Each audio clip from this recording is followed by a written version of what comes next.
Hello.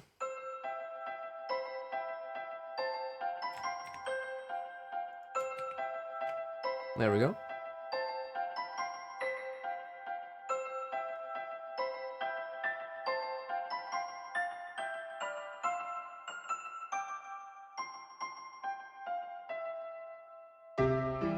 How are you doing today, Surfy? And then I leave once I ask the question.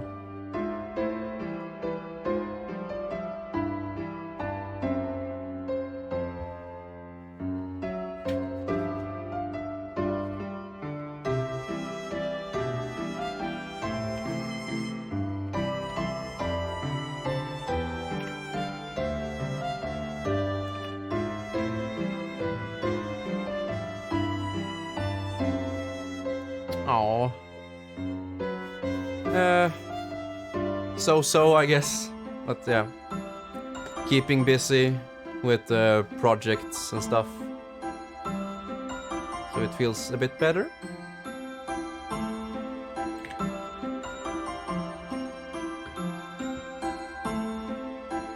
I should actually be using headphones for this stream, so the speakers don't go into the microphone.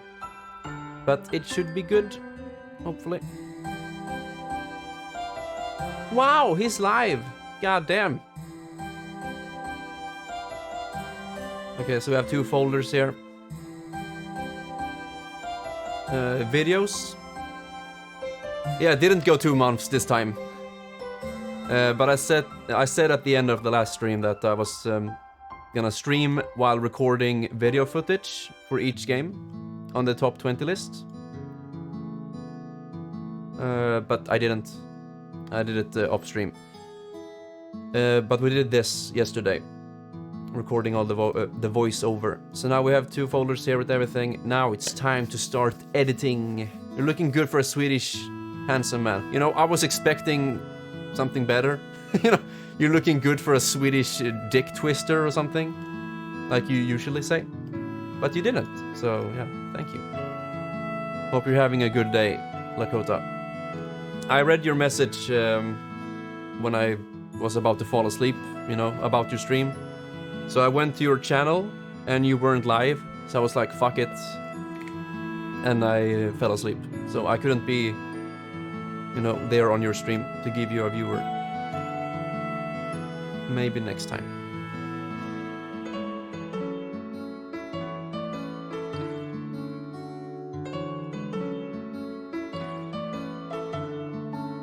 Aww. Thank you, man. Yeah, I've missed this as well, to be honest.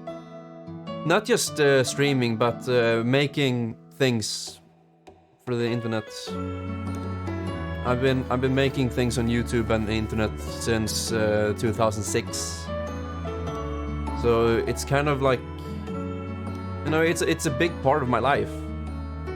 All these different YouTube channels I have and all the shit I've done. So not doing anything, like not creating anything, feels weird at this point. So it is what it is.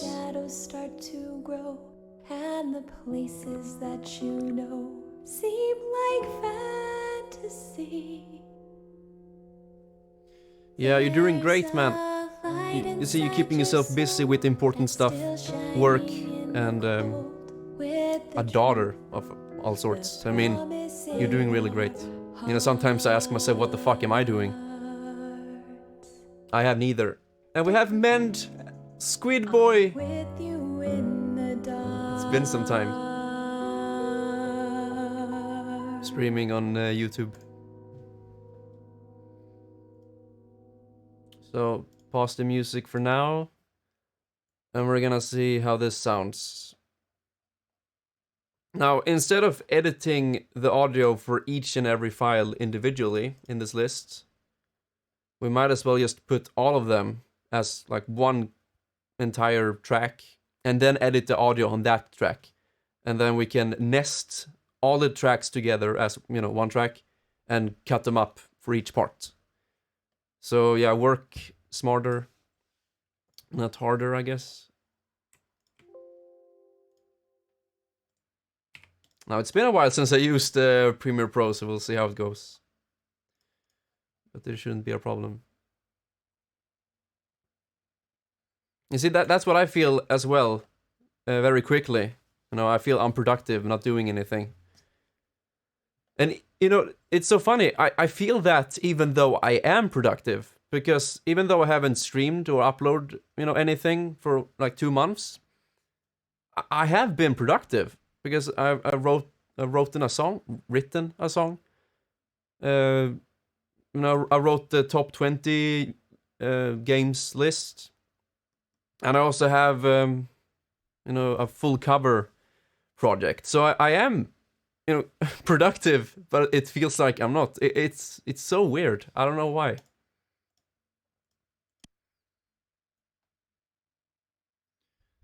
Okay, so some of these tracks have a weird volume level. As we can see here, this one, and this one. For some stupid reason. So we'll have to make the volume even for all of the tracks. So let's see, I think we said -10 in Audacity. That looks almost right. -12.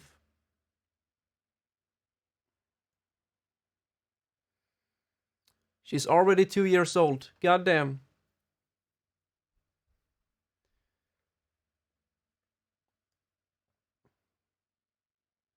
I think it's even more actually.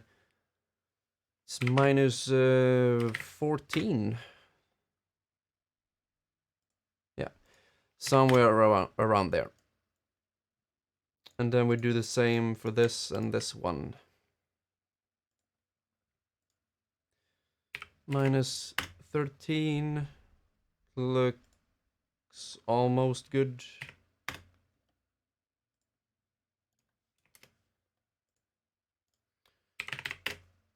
Oops. -9.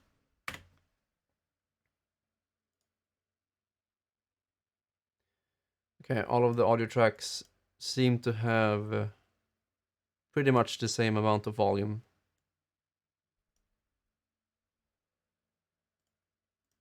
Except this one. There we go. And then we can just take all of them and nest. We can nest them all into one track. So let's dub it voiceover, and boom. All of the tracks are now counted as, you know, one track. So if we make any edits, I'm not used to this new version. Where is it? Effects. There we go. Up here. Because before the effect window was down here. You know exactly what I'm working on. It's the top 20 games video. Yesterday we recorded the voiceover, and now we are editing. So audio effects, and we want to get some dynamic processing. Bam. And edit that shit. So here we go. Here's the magical window to make the audio even better. Let's see, do we have... Yeah, there we go. There is a preset for voiceover, so we could just take that and see how it is. Or we can do our own.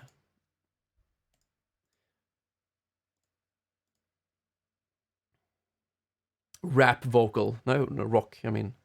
Rap presence. Goddamn. Let's listen to the original track first. See how it is without any effects. Has ever affected me on a deep level as much as this work of art. How can I explain what makes this game so special to me without spoiling it? The characters are geniusly written, so you know just enough what they want and are going through, but leaves a lot of room for interpretation.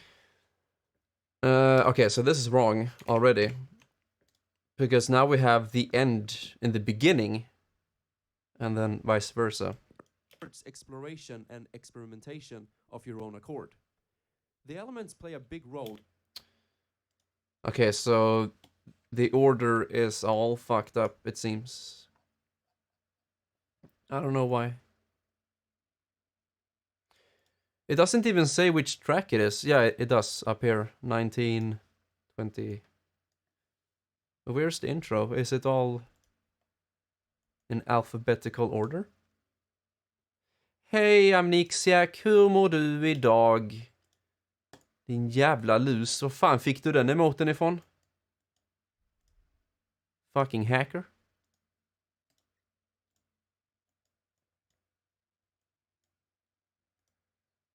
I'm actually curious how you got that emote, because it doesn't say that you are a subscriber. So either Twitch is doing like a new thing where the moderators get the emotes, but I highly doubt so. But at this point, I really don't give a shit. So there's 21, and there's the intro. Oh, I see. Yeah, probably. Most likely, that's how we did it. Okay, so the order is all fucked up. We'll redo this. Why can't I just take, intro, and then go up here, shift-click that, drag the intro, and boom. But nope, it's all wrong. What if we press name, and then do it this way? Is this a 5-head move? It actually is. Okay. Now it looks much better.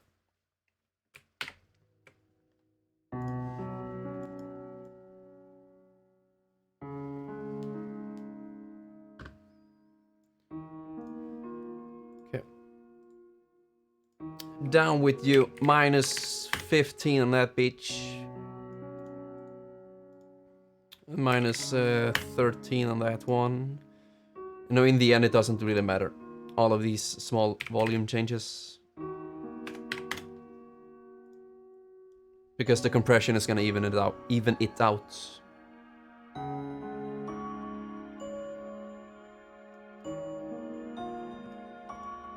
Here we go. Intro, 21, 20, 19, and so on.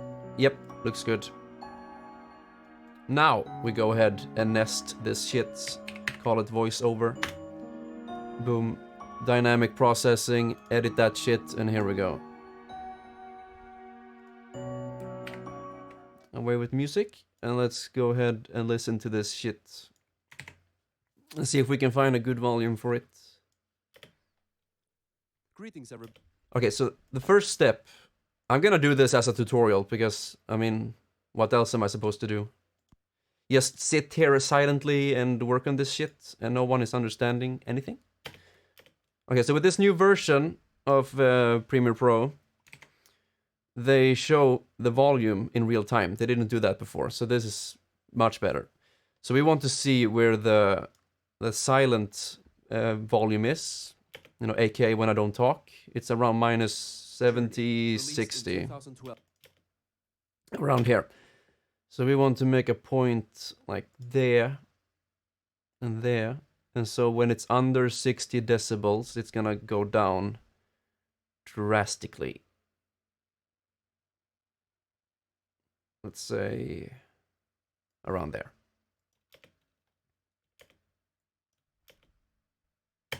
So the background noise isn't heard when I don't talk. And then we do the exact opposite. Hello, Marcus. How nice to see you on the stream. See you, because I can't. Look at this shit, I have glasses now. I don't think you've seen that yet, maybe? Because I don't stream at Libra Games, so you haven't really seen me in a while. So I'm doing this new thing with glasses, and mustache, and beard, and whatever. Seeing how that works out.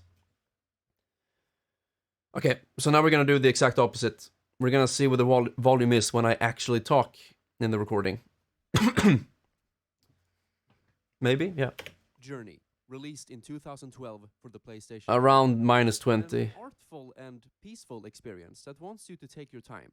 It has seamless online functionality, and the only way to communicate. So we go between minus 30 and 20 when we talk. So I'm gonna take a compression around, let's say 25. And then lower that shit a bunch. compress the living shit out of it. My glass strength, not so much. It's like -2. I don't really know the terms, but it's not strong. It's like double strength or whatever, 2 times something. It's not much, at least. Like I don't need the glasses to function. I don't need the glasses to drive a car, for example, and read the road signs. I only had the glasses because, you know, I'm a perfectionist and I want to see everything, you know, as crystal clear as possible. Especially when I sit in the couch and, you know, watch TV or something. I want to experience that 4K as 4K and not 720, you know? Legally blind. Okay, so I think mine is like -1.5 or something. I don't know. It's not much, at least. You get what I mean. So let's see how this works out. Through body language. A breath of fresh air when you don't want a bunch of voice acting, exposition, and a cluttered heads-up display forced down your throat. Alright. So with this compression right here, it makes it impossible for the volume to go above -20 decibels, which makes it a bit quiet. So we're gonna use some makeup gain around around +12. And now it's gonna get, of course, 12 decibels louder. Super Mario 64, released in 1996 for the Nintendo 64. So over here on the right side, you have the volume in digital aspects. So we want the volume to be around -6. That's a pretty normal, nice volume. A whimsical platformer with an emphasis on control and movement. Which it still isn't. So we're gonna increase the volume even more. -16. This game has a big speedrunning community and a super high skill ceiling. For a long time, they have optimized and researched the game down to its very core, which has made me appreciate how all video games work. How all video games work. It's pretty fun listening to your own voice sometimes.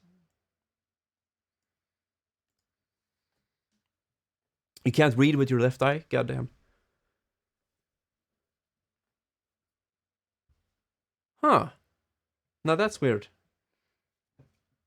Well, as I said, I don't know the exact numbers of my strengths and whatever. But I do know that the problems I have with my eyes is called astigmatism. And I believe Amnexiac has that as well. Someone in chat said that. Like, oh, I have astigmatism as well. So that's what I have. And it's apparently pretty normal to have. Yeah. Ragnarok Online. Well, what the fuck? Ragnarok Online. Released in 2002 for the PC. My first MMORPG, and one of the more nostalgia-fueled games on this list. Its unique style in both Yeah, it sounds good. And since I'm using a pretty damn good microphone when I recorded this, I don't need any noise reduction or anything of the sort. I only want the compression and expander, as it's called right here. So when I don't talk, it gets really, really quiet. You know, some people do this. Like, as soon as you don't talk, the volume just cuts out completely. There's nothing. But I actually don't like that. Because if you wear headphones and you have a good amount of volume, it sounds unnatural that as soon as you stop talking, the volume just completely disappears. It's not natural at all. So I have a little bit of volume left. And same thing here. You can make the compression really strong. It's all up to you how processed you want your voice to sound. But this is just to even it out and make it, you know, sound good. Especially on mobile phones, because let's be honest here, most people today on YouTube, on the internet and all that shit, they watch things on their phones. And so you have to adapt and edit your videos and the audio so it works well on a phone. That's just how it is, boy. But I think the volume is pretty good now. Anywhere we go. Writing this list, I just beat Persona 5 for the first time. So there might be some bias here. It should be good. Yeah, exactly. Like Marcus right now, watching this on his phone. That's how it is today. And, you know, think what you want about it. At least it's convenient.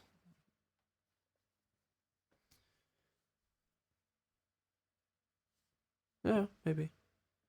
Website development, we have to make a website for phone, one for tablet, and one for monitors, and make it look good on different resolutions and sizes. Exactly. You need to be very flexible with designing that. Okay, so we can just go back to this if we want to edit the audio anymore.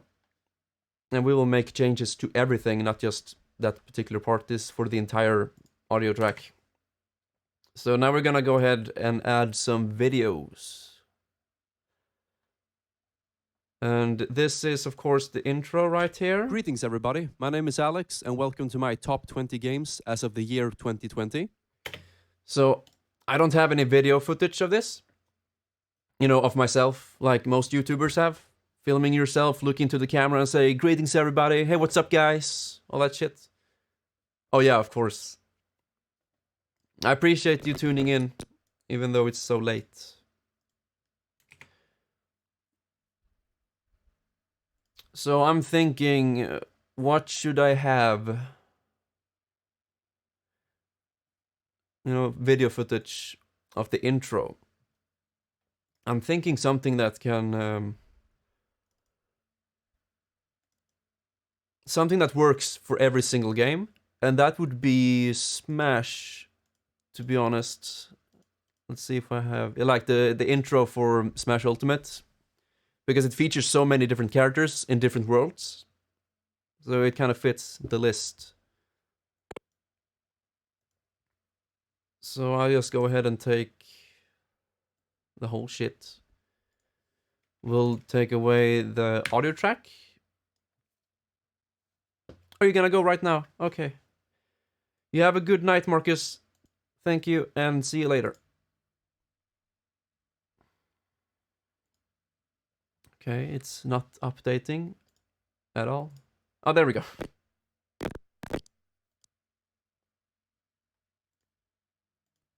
Hello?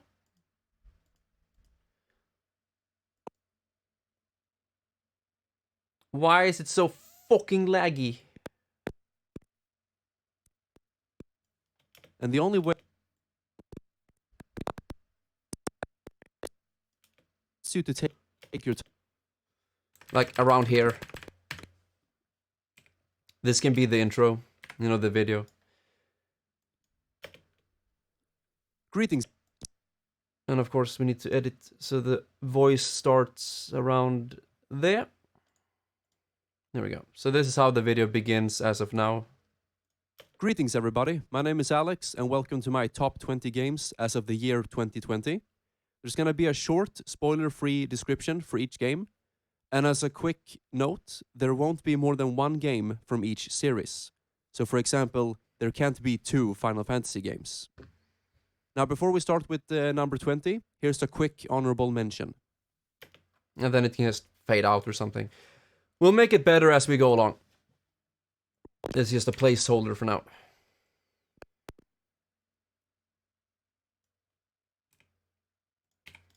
So take that away. Fade it out like this. And then we begin with number 21. Journey. Journey.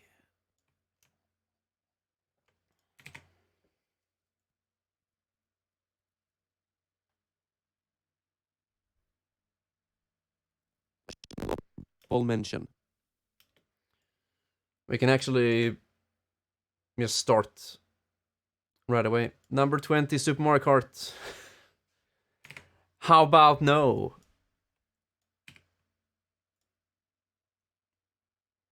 So we cut that shit up like this, make a short fade, and then we take number 21. And once again, we don't need the audio. Let's see where we're gonna start with the video. So we can just drag the shit and we'll start with it around here. So as soon as I say journey, that's the text that will appear.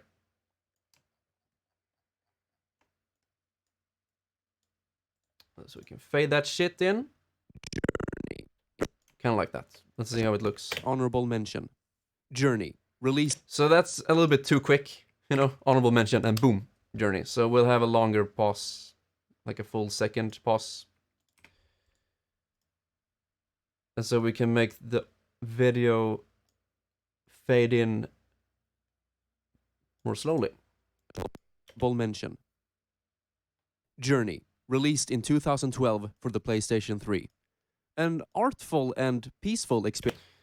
So what I like is that between the pauses, like here, we can have a jump cut. So as soon as I say the next word, it jump cuts to a new part. For example,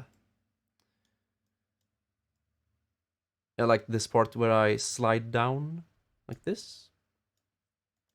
An artful and Maybe we'll make it more fluent, I guess.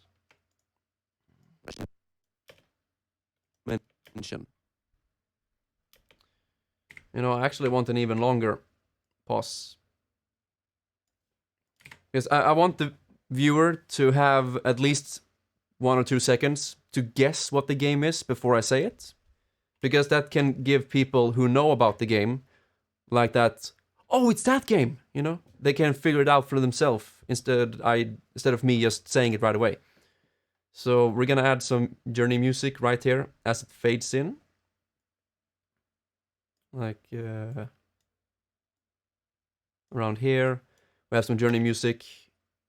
Fades in. Journey. To see, so during these 2 seconds, people who know about this game will instantly recognize it and get that like, wow, fuck yeah, it's Journey. Journey. Released in 2012 for the PlayStation 3. An artful and peaceful experience that wants you to take your time. It has seamless online functionality, and the only way to... So, I have some choices here. I can make the video like much better by showcasing what I'm talking about as I talk about it, you know? So here I talk about the seamless online functionality. It has seamless... And so I should jump cut to a part where there is like another player going around here and we meet up and we talk through body language. A fade to black? You mean right here? We can try.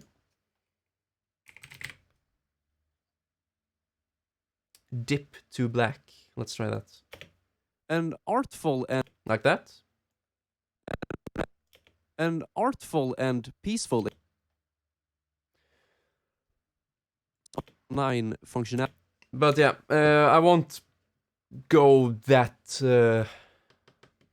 like serious into this video by, you know, recording footage for every single thing I'm talking about. Yeah, low quality or lesser quality, but you know, that's what it is. Communicate is through body language. A breath of fresh air when you don't want a bunch of voice acting, exposition, and a cluttered heads-up display forced down your throat. So that's basically it. And then we need some like music from the game in the background. We can do that right now, actually. We just go into video game music. Journey. Let's see, where do we have Journey? Am I blind? I don't have Journey music on my computer? Are you fucking serious with this shit? I was so sure I had Journey music. But apparently I don't. That's interesting. Let's see here. Video game music. No, there's nothing on J. Maybe it's in the other folder. Let's see here. Music, MP3, video game music. Sort by name. I don't. No, apparently I don't have music from Journey. That's interesting. Let's see. Games. Where is it? Journey. Maybe the soundtrack is in the game folder. That can happen. Streams. You see? Here we have a bunch of MP3 files. Although I don't think this is... Or maybe it is. MUS. Is that stands for music? Temporary...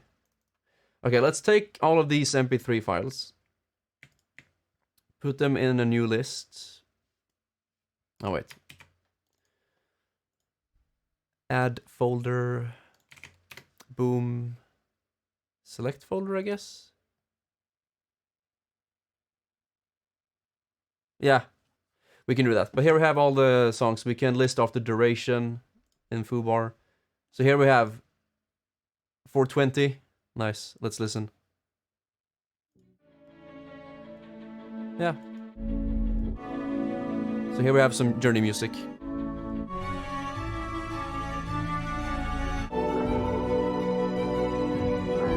But I'm looking for the intro music.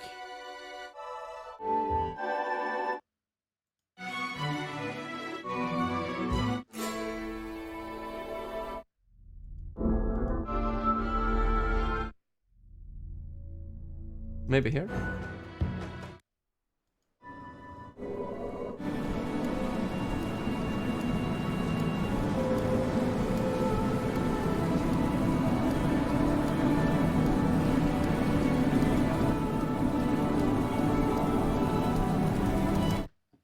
Journey theme.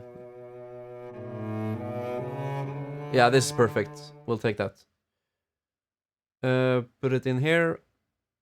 No, not in video. We want it in a new folder. New bin, I mean. Music. Video. Put that shit in there. Good. Now we can just add the music right here. Make it fade in with the video footage.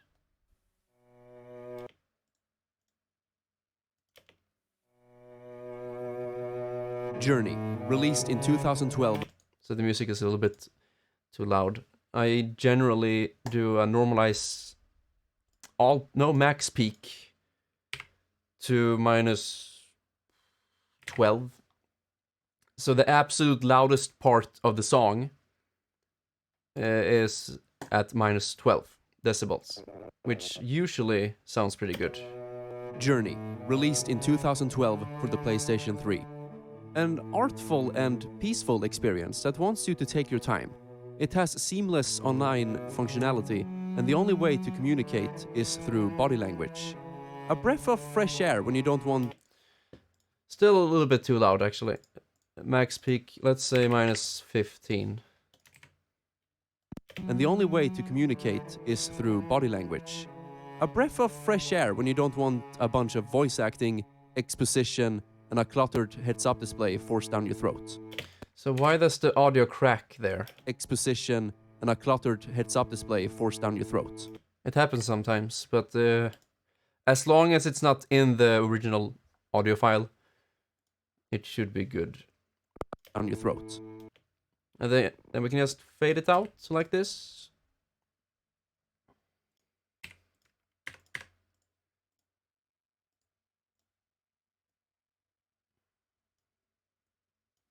Forced down your throat.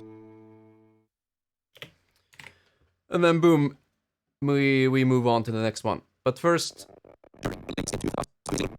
oh boy, we also want some text, and I'm gonna go lazy mode here.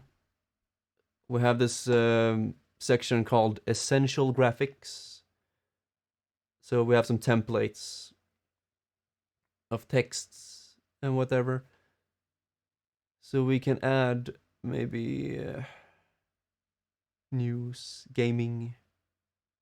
There we go. Like this one. That looks really, really weird. And you know, things like that. but goddamn, it doesn't look that good. And it's a little bit, you know, too big for my taste. So can we edit that shit?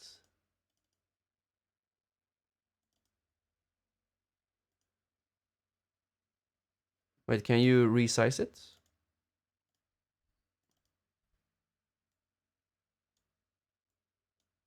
Hello. Yeah, there we go. So yeah, we can resize it to like around there. Almost. And then just change the text, of course, to journey and then honorable mention. Move it out of frame? Oh, yeah. But I mean, this isn't too small. Or maybe this. Wait, let's go ahead and reset that shit like that. And we do it like this. 50% scale, maybe? No. 75. Or maybe just have it at 100, as you said. And then we can just move this shit. Let's see.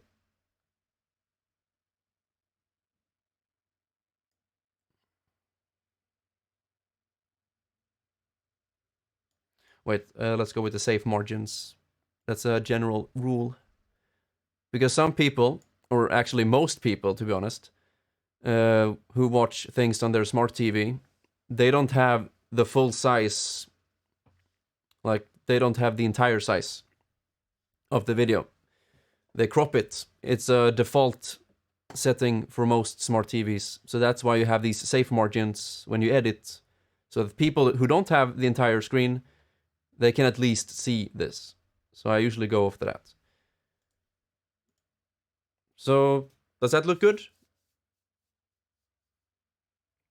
Of course, we need to change the text. So the first should be journey.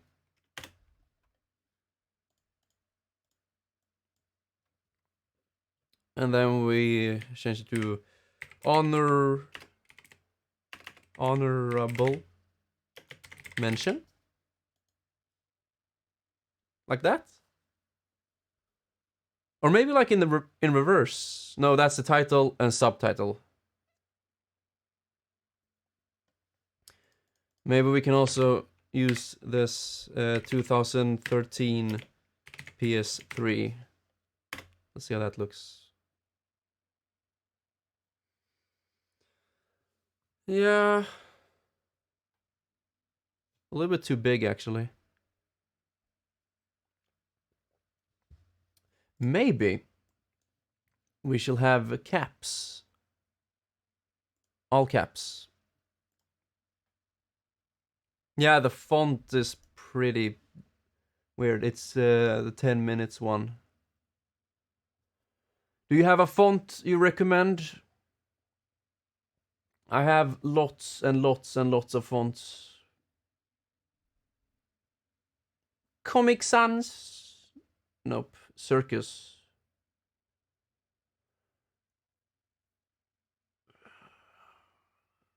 Impact.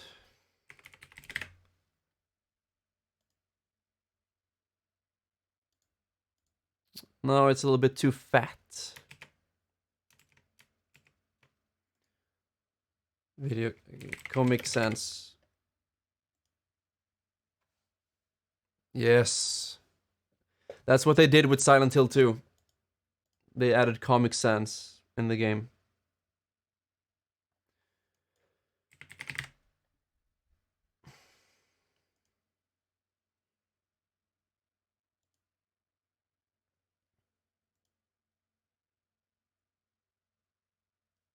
It's the meme text, yeah.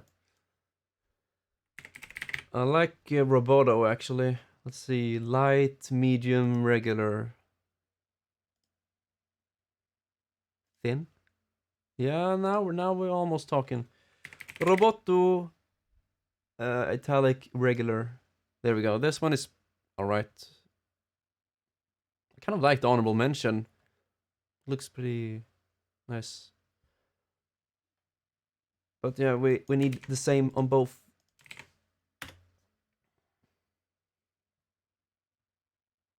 Doesn't look that good, to be honest.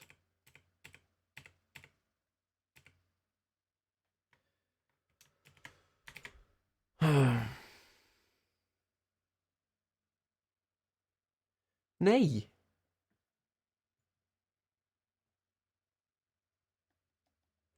Fuck it, we'll go with that for now. Now, does this one fade in? Released in 2012. Nope, it doesn't. It just fucking pops up like that. So, add a small fade, and then that white thing just goes across like that. Looks pretty weird. Released in 2012. That voice. Now, how long should it last for? Right now it's... Can we see that?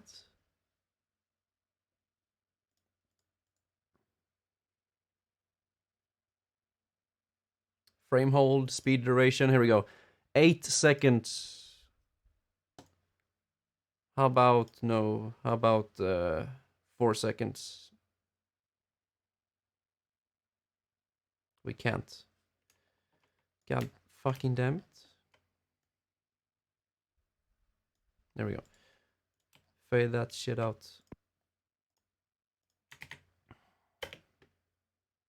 Released in 2012 for the PlayStation 3. An artful and... Maybe 4 seconds isn't long enough.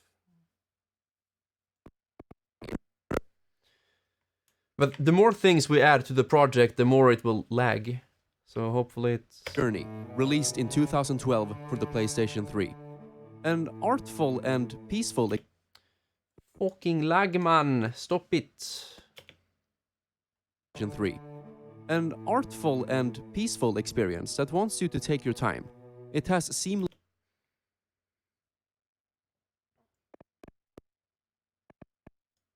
And the text should appear as I say, Journey. Journey, released in 2012 for the PlayStation 3. And... Yeah, it lasts for way too short of a time. Let's see this Journey, one. released in 2012 for the PlayStation 3. An artful and peaceful experience that wants you to take your time. How the fuck can it still lag? God damn. What am I even doing except streaming? Wait, if I press play... It has seamless online functionality, and the only way to communicate I'm not is even through using body language. all the A breath of resources. fresh air when you don't want a bunch of voice acting I don't get it. down your throat. Super Mario... Alright, let's continue. Yeah, Super Mario 64. Wowie. Wait. Yeah. Right there. Take that shit away with music. And we want to begin the video around here, when it just shows the castle and all that shit. Like around... Do a fade in from here. Oh yeah, sure. You're right.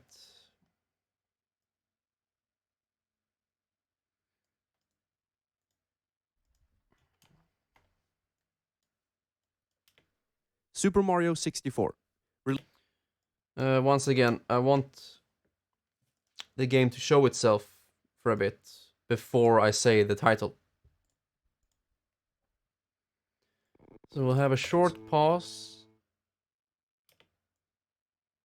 A very short pause. Like, there we go. How long is the first fade? They're the same, right? Nope, they're not.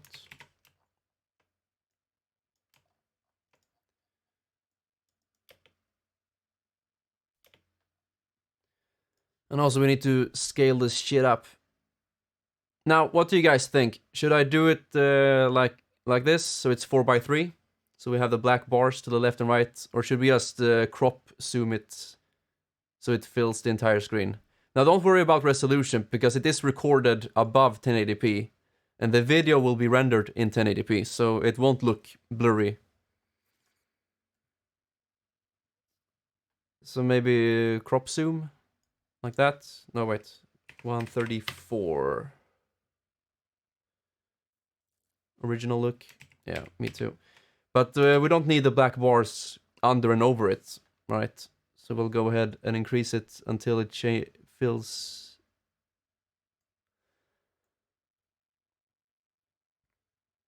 This part. So 108, 107. I mean, that's how the game was designed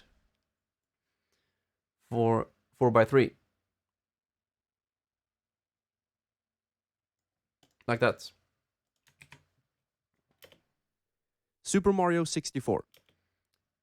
Yes, indeedy. Okay, so can we go ahead and just copy this shit to this one?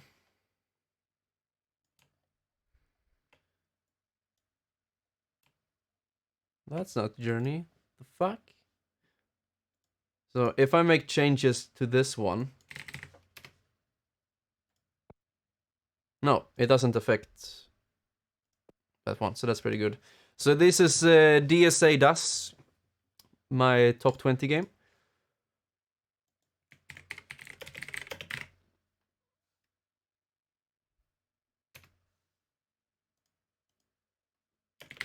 $19.90. What was it? 9? No? Am I stupid? 96? No. I don't think I need the year. Maybe we... Because I say the year, but maybe we only need like the console. What do you guys think? With the year and console? Or only the console? Or maybe just the title? Because if they are curious, they can just listen to what I say. I mean, this looks a little bit better. Maybe.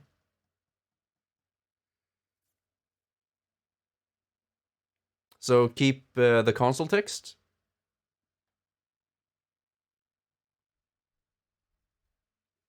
Or platform.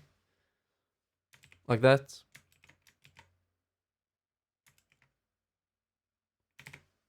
Okay. Yeah, I think it looks better without that. There we go.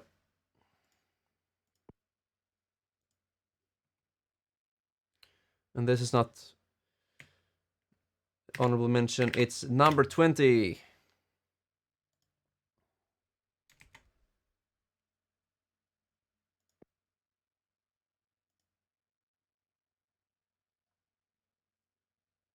Yeah, that looks fine. So the question is, what music do we want for this one? I do have Mario 64 soundtrack. I am really damn sure. Here it is, in FLAC. I would say the staff roll. Well,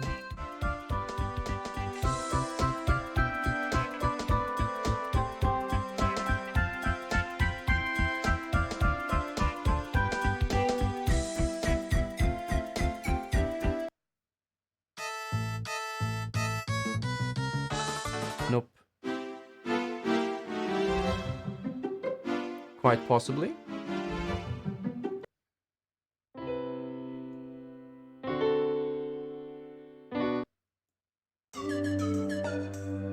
Now this one I like.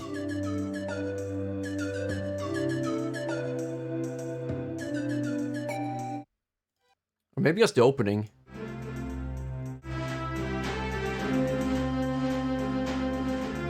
No, you know, I actually really like the file select song.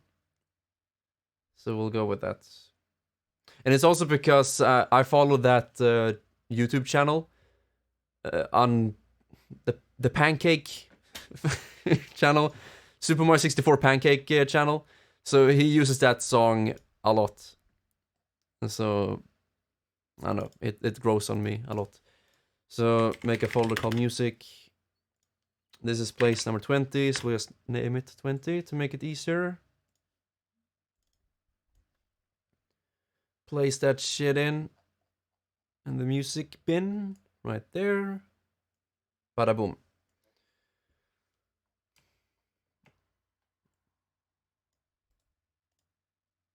And once again, audio gain max peak to -15.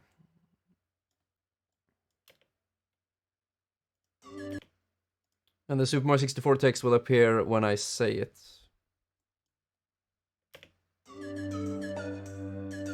Wait.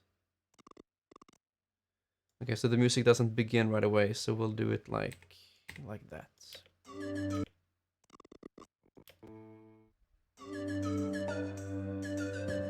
Super Mario 64. Released Maybe way too long of pause. We need like 2 seconds. So we'll move these two. Let's see. It begins around there, 48, so 50.3.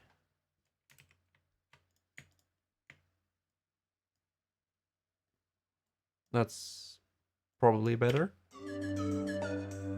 Super Mario 64. Released in 1996 for the Nintendo 64. A whimsical platformer with an emphasis on control and movement. Yeah, I'm exactly right. With this fucking text, it needs to render in real time in full HD, so that's why it lags. Movement. This game has a big speedrunning community and a super high skill ceiling. For a long time, they have optimized and researched the game down to... Wait, I want to make a jump cut again. Nintendo 64. Like right here when I talk about a whimsical platformer. We make a jump cut to the gameplay.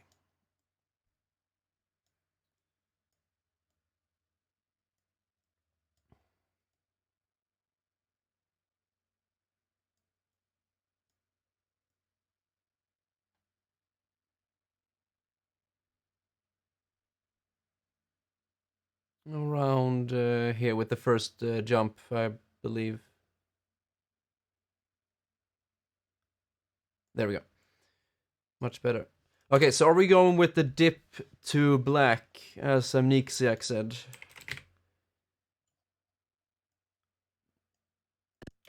A whimsical platformer. Yeah, most likely. A whimsical platformer with an emphasis on control and movement. This game has a big speedrunning community and a super high skill ceiling. For a long time, they have optimized and researched the game down to its very core, which has made me appreciate how all video games work.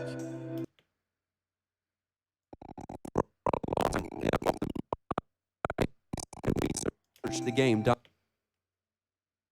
Yeah, it's good enough. Video games work.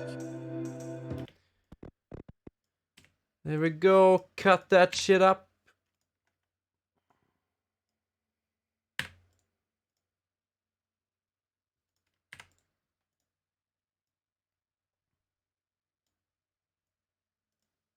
Video games work. So, all of them end, you know, like right away. There's no ending speech for most of them. So it just ends. And I think I'm just gonna keep it as it is. So the next game is Ragnarok Online. So I don't have any good gameplay recorded for this one, because all of the gameplay you find online is in shit quality. And especially not full HD. And so for this list, I want every single entry to have the same resolution and hopefully frame rate as well. So that's why I recorded most of the entries here yesterday. So I recorded some from for Ragnarok Online, but it's like nothing happens because it's literally in the beginning. So it's gonna be very boring to watch, most likely. And since most people haven't played this game or seen it, I don't think it's a very good first introduction to it, but it is what it is. And as I said before, I'm not super serious with this video, so we'll just throw it in there. Let's see, audio gain, max minus 20. Although, Ragnarok Online has some really damn good fucking music. And we'll take one of my favorites. Maybe this one?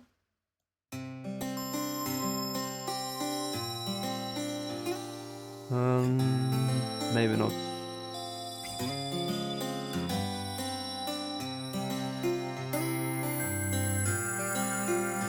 Holy shit. This one really likes the high frequencies.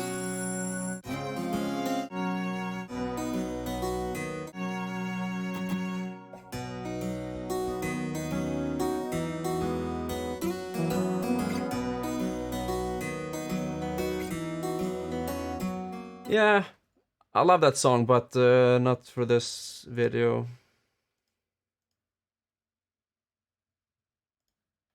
Oh wait, maybe this one. Where is it? Alphen Rose, I believe it's called. Or is it Yuna song? Nope.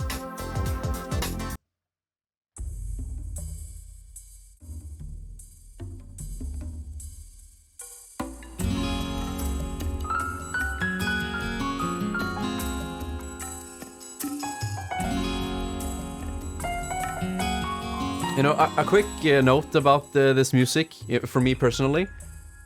When I grew up playing this game, the music you heard in the game was this right here, but it was so fucking compressed. It was like MP3 at 80 kilobits per second. It was really fucking compressed. But me, as a child, didn't know anything about, you know, quality of music.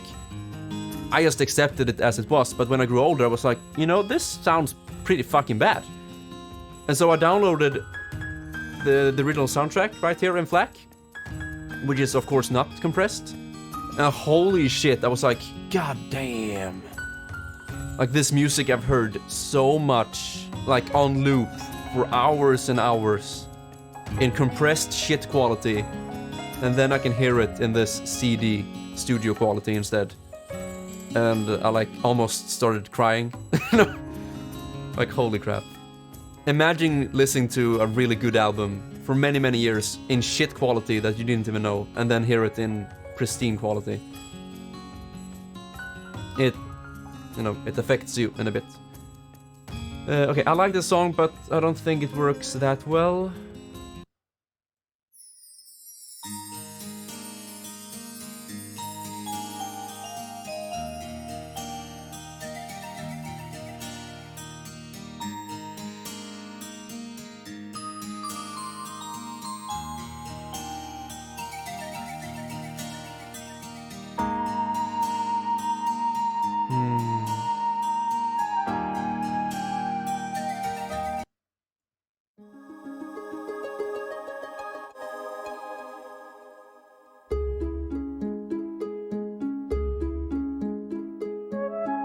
Now why the fuck would I use funky jazz?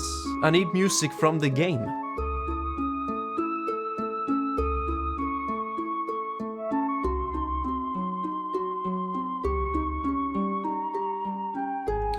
Yeah, we'll take stream side. It works. And it's also one of those tracks you hear during the beginning of the game, so it works. So this is number 19.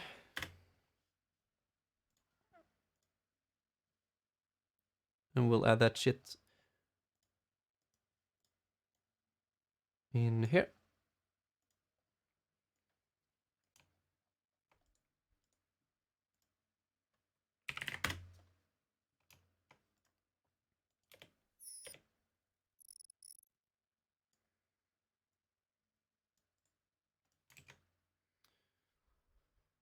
Let's see, where do we want the gameplay to start?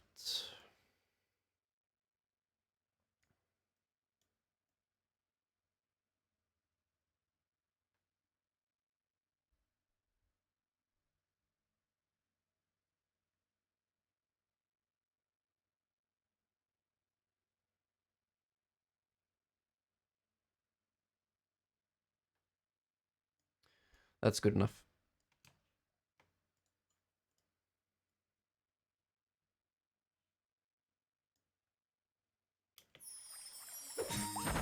Ragnarok. So 2 seconds before should be around here.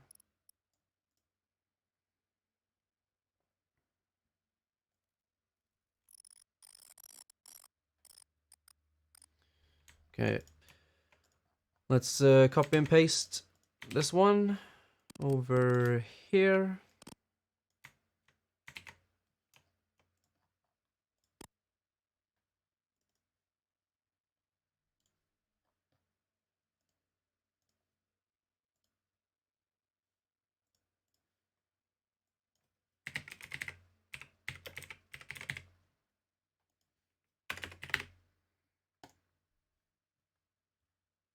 Hello, Jax. How are you doing?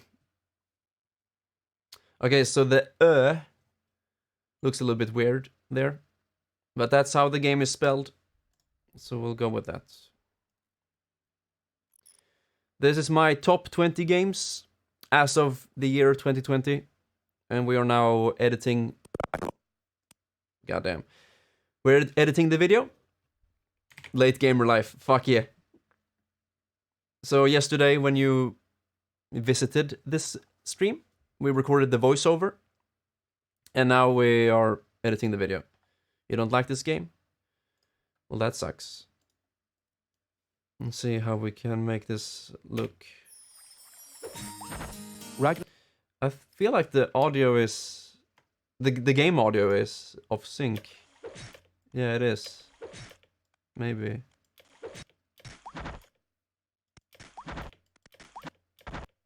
Or maybe not. I don't know.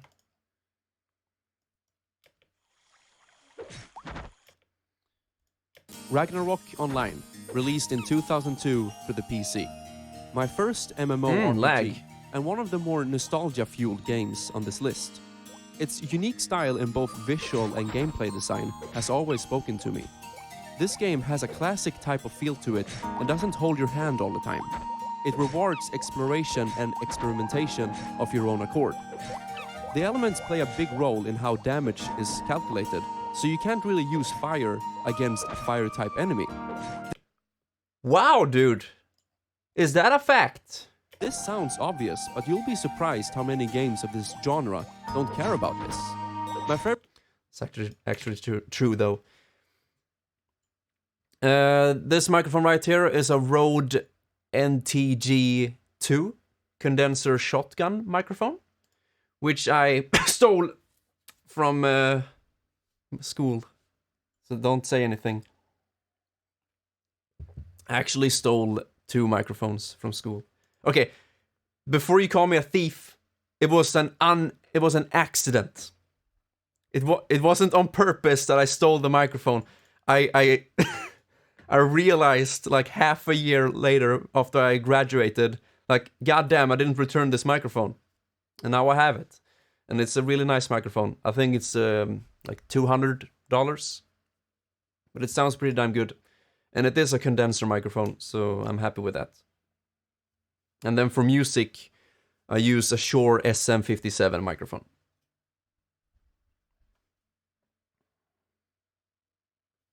Yeah, I've used not so much of Yeti, but my experience is that it's not much quality for the money. My opinion, of course. I think that Shure and Rode makes the best microphones.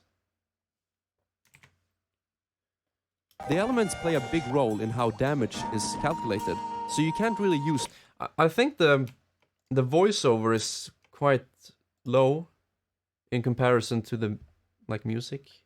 Let's see, how is my voice in comparison to the game audio? Really use fire against a fire-type enemy. This sounds obvious, but you'll be surprised. It's good enough, but the music is a little bit too loud. So we'll normalize max peak. Didn't I use -15? Yeah, I did. -19 then. $1,200. I mean, yeah, 120. so you can't really use fire against a fire-type enemy. This sounds obvious, but you'll be surprised how many games of this genre don't care about this. My favorite part is that every enemy feels... Yeah, that's the thing. With those microphones, they're built for convenience. You can just plug it in a new computer, plug and play, it works right away.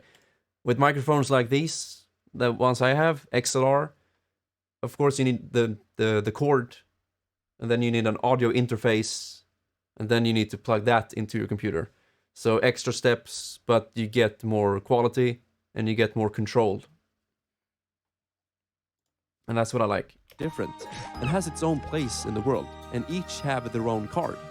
This makes farming or grinding more fun if you want to collect as many as you can. Okay, so this was a little bit longer than I expected.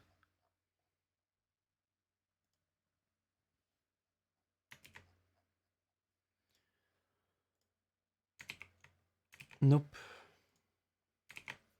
There we go.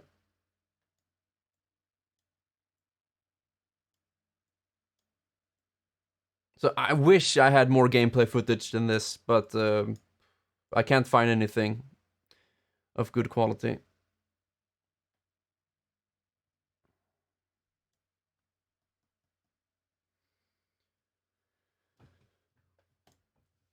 You'll see in about 3 hours, you'll see. Considering the pace I'm working in right now. Or if you watched the stream yesterday, you would have seen as well. Or someone in chat can spoil it for you.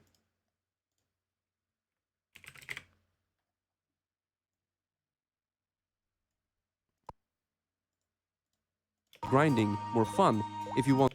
Oops.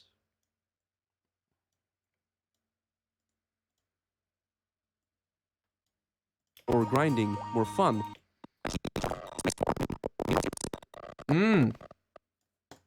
Mr. Destructoid.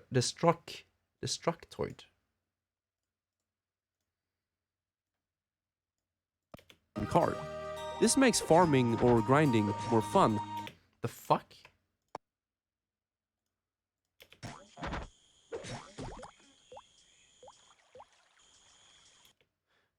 Okay.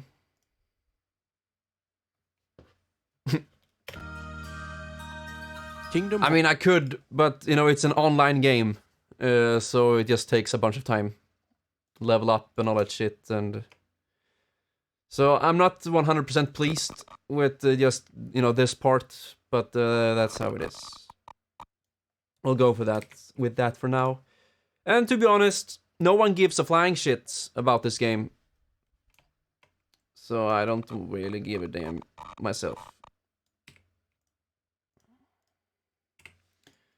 Okay. Cut those up. Away you go.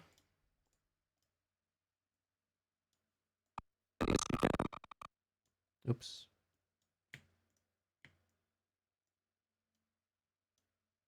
There we go. Yeah. Indeed.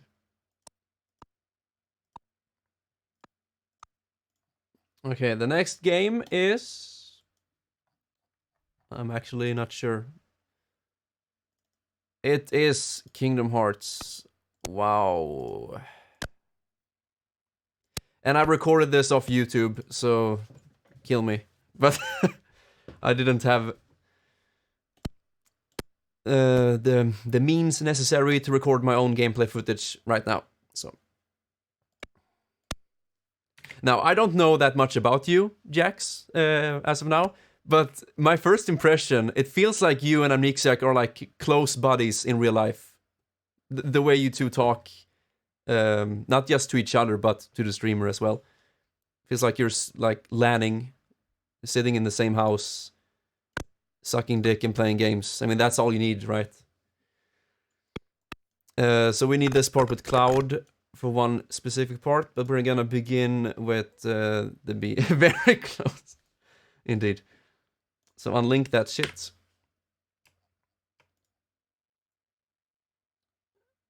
Let's see. Gameplay can start around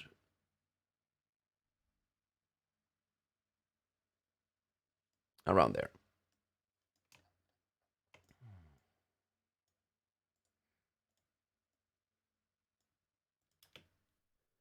Kingdom Hearts, released in No.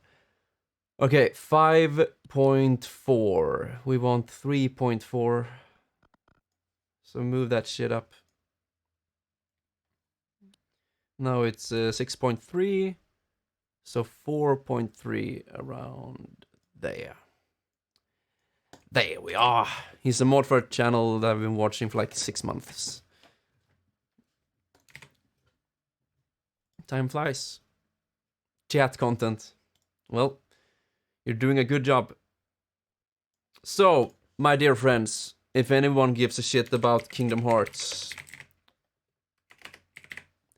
what music do we want in the background for it? Dearly Beloved?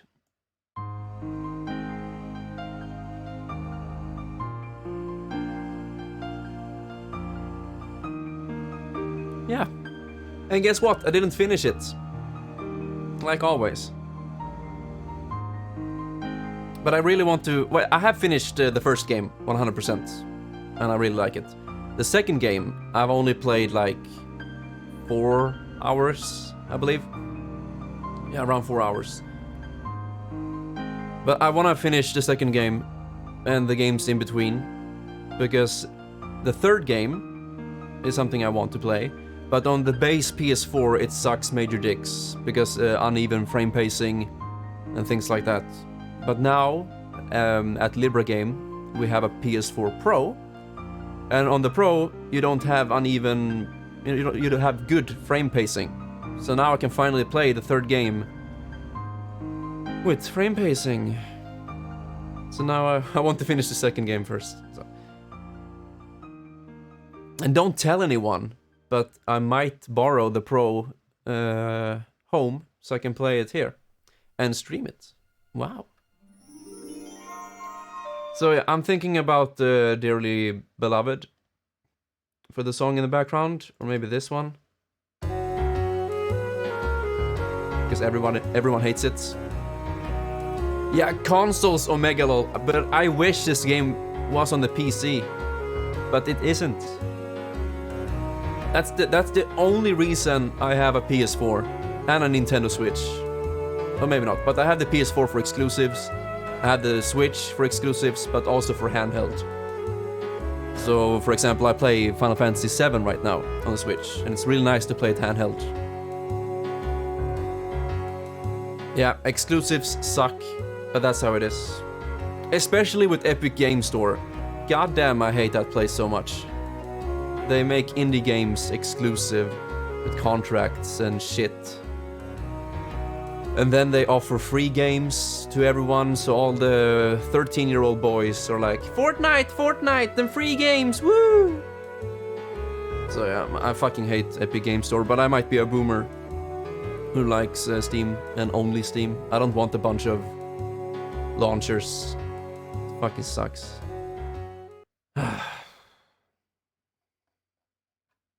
We'll go with Dearly Beloved, because it's a classic Kingdom Hearts track. So this is number 18. 82 days? Holy shit! I thought it was more. 82 days! Any thoughts? I am really hype. But I haven't seen the trailer. Or, like, I want to see as little as possible. I want to play the game as blind as possible. So I have barely seen anything.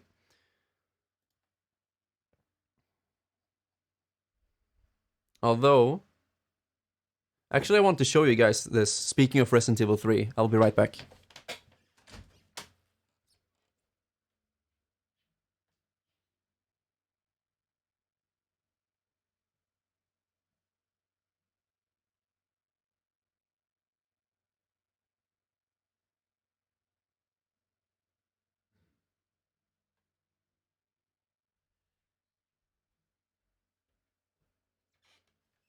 Now look at this.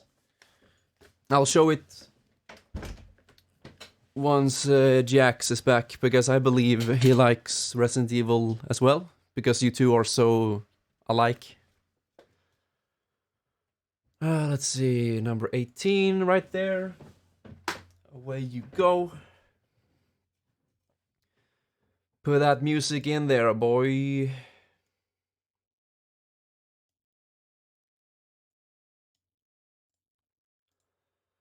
Audio gain minus 17, maybe? You look like a nerd, and you, Johnny. Johnny be good. So let's see, it's stopped right here. We'll have a second pause. A second long pause before the next game, so around here. No, not quite. Kingdom. Wait. Fuck. 450, so 650 right there. That's better. Kingdom Hearts, released in 2002 for the PlayStation 2. I grew up with... Well, look at me, I grew up with things.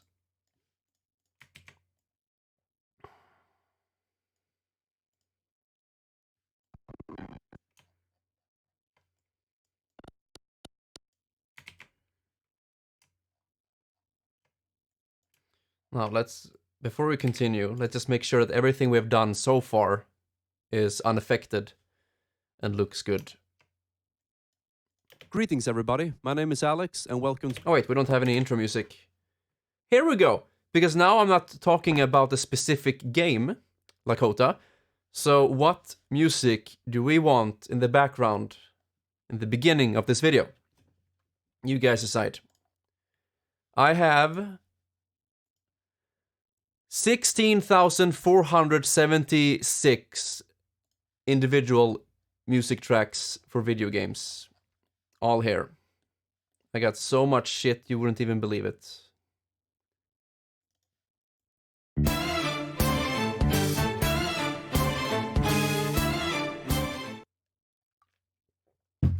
So what do we want?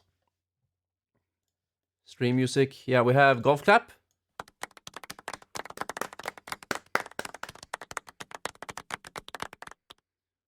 We have Wii Sport. But most importantly, we have this one.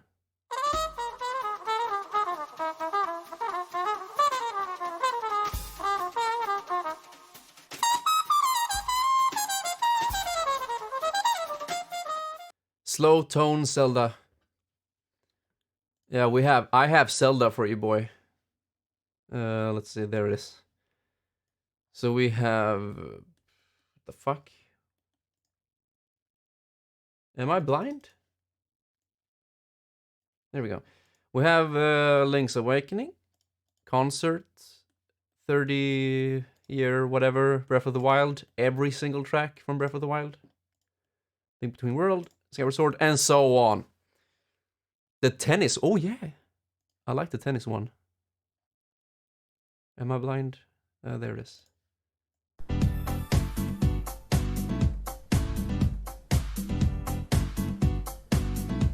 This is one of the classic Crims background music.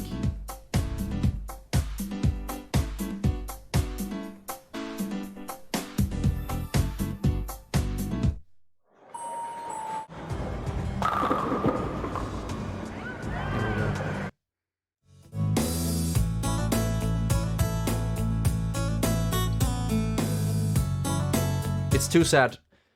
Tennis. I think tennis will work out just fine. Or we can have the gay sex golf menu. Fuck yeah. No, we'll have the tennis music.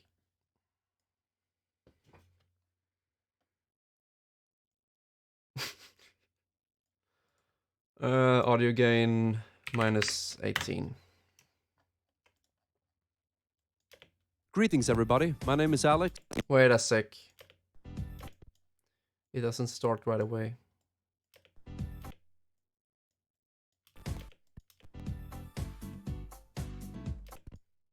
Greetings everybody, my name is Alex and welcome to my top 20 games as of the year 2020. There's gonna be a short, spoiler-free description for each game.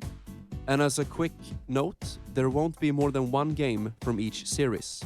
So for example, there can't be 2 Final Fantasy games. So what I can do here is that I like show 2 Final Fantasy games and then make an X mark, like there can't be more than one. But are people really that stupid? So for example, there can't be 2 Final Fantasy games. Now before we start with number 20, here's a quick honorable mention. An honorable mention? God damn, Crims.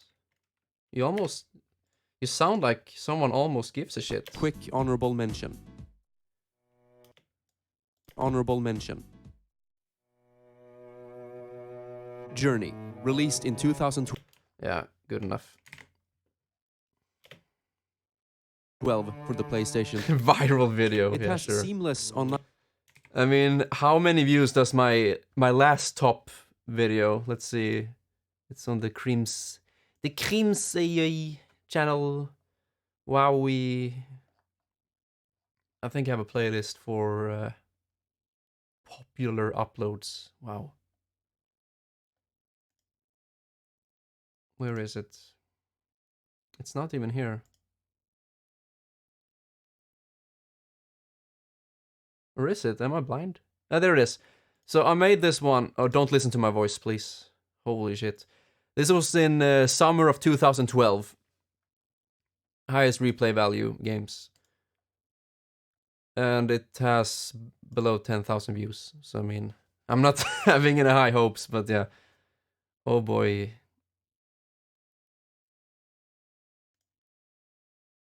Old Crim's voice. Dungeons. That made it much more exciting when you finally entered it. Nonetheless, they are both awesome in their own way. The only thing that kept these games from being number 1 is the fact that after playing the games numerous times, you just wish you could skip the cutscenes and continue on with the game.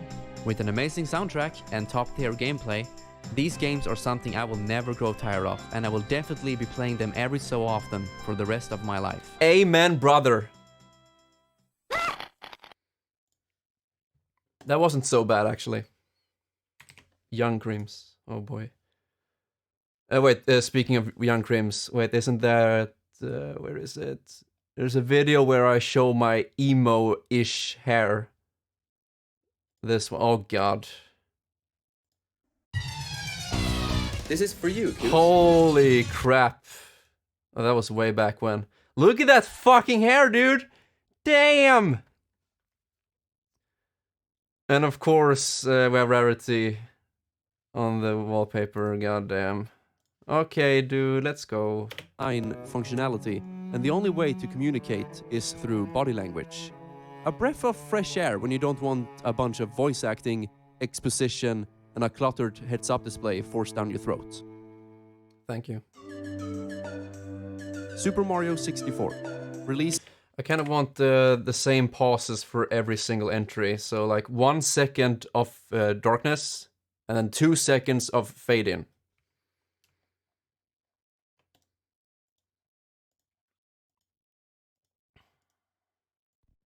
I wonder what the oldest Crims video I have, or Alex or whatever. Like the oldest voice I have. I think it's my my very first Let's Play on Castlevania. So here we go. Here's the silence.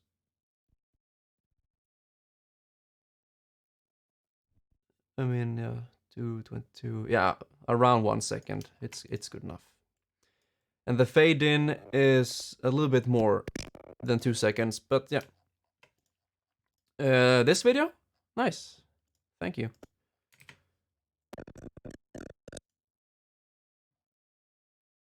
And this one, how much darkness do we have?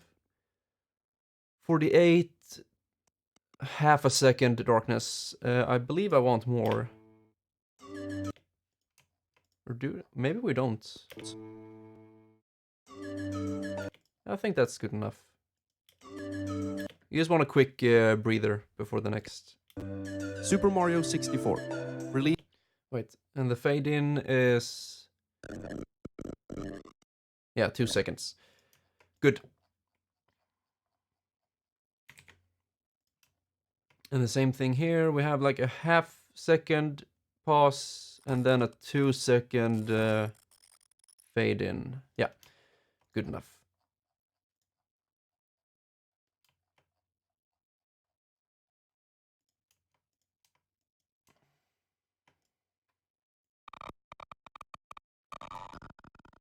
The fuck was that sound?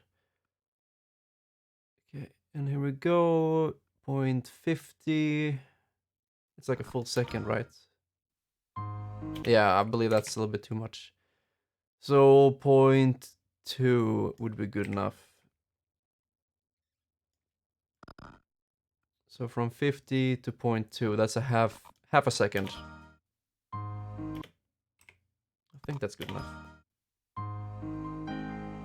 Kingdom Hearts. That's not Ragnarok Online. Stupid bitch.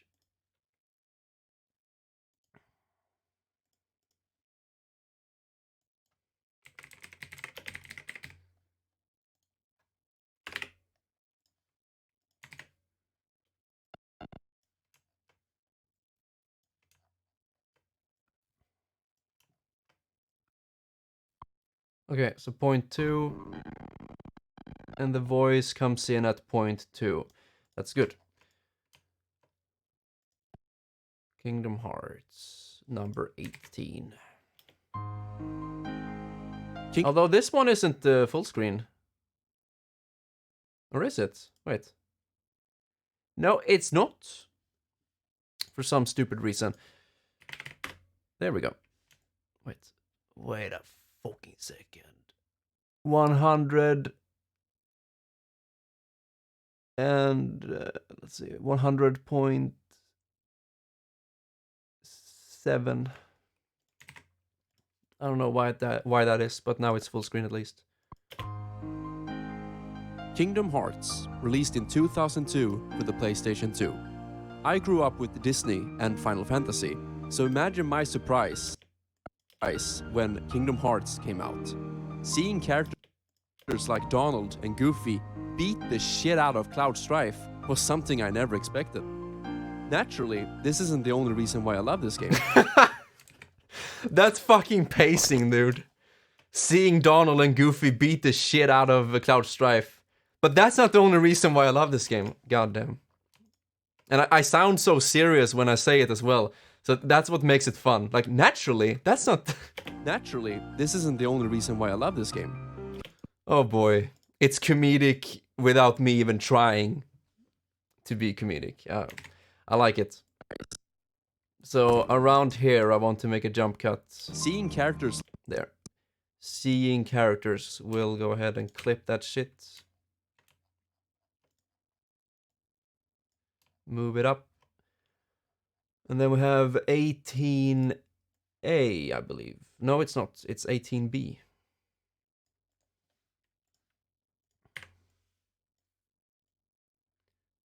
No, it's not. What the fuck? Fucking stoop. And there we go. So around here we have... So this is an example of where I talk about Donald and Goofy beating Cloud. This time I actually wanted to show it. Because of how hilarious it is, you know, for me. Growing up with these games and movies and then seeing, like... It's so insane. Like, seeing this right here. Final Fantasy VII and Donald and Goofy. It's like, what the fuck? It's still baffling, to be honest, that something like that exists. And it's really good. And people love it.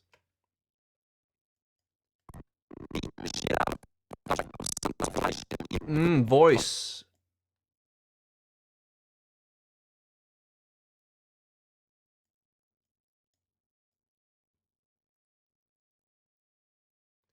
So where can we see them attacking him? And we need both of the characters to attack him as well.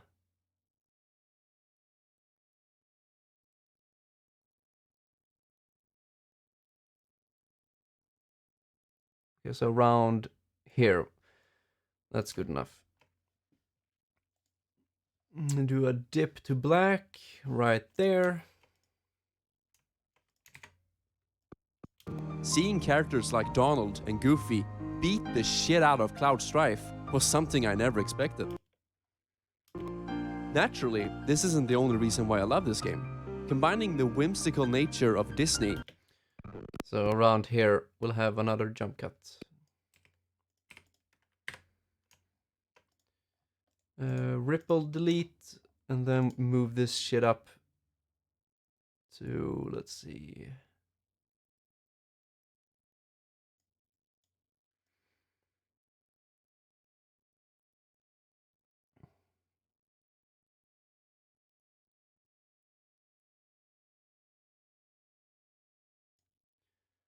Around there. This game. Combining the whimsical nature of Disney with the RPG elements from Final Fantasy in real-time action battles is still fascinating to this day. And that's it.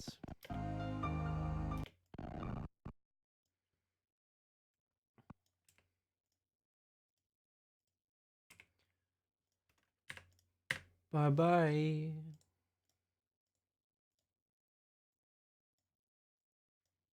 To this day.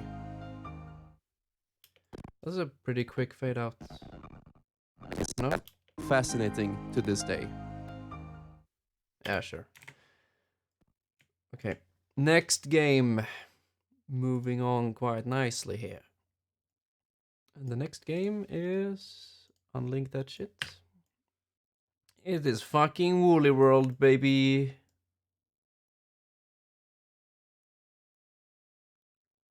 So I picked the snow stage because this video is coming out now in winter, so it just seems fitting.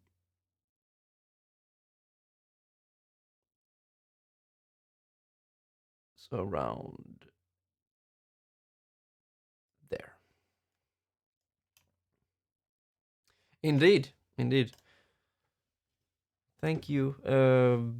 I probably will return and take world record in another category as well. But I don't know when.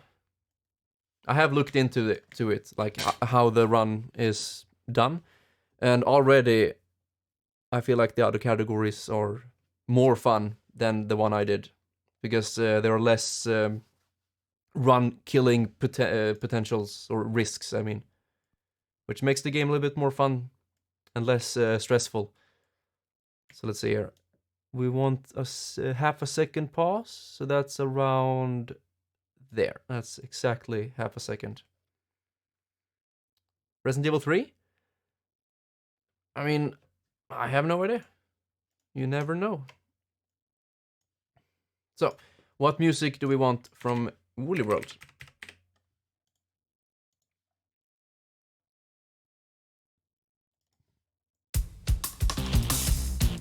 This fucking jammer.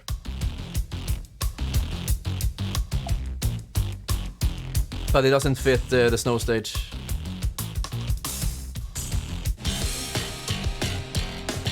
Where do we have the snow stages?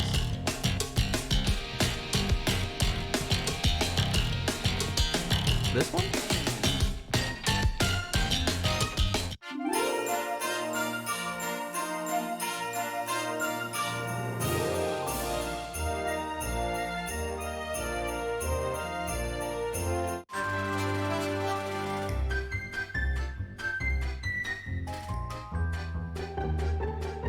Yeah, this one is fucking perfect. I've heard some channels use this background music, and I am not surprised because it's a really fun song. It sounds like a background track you can use during a comedic commercial,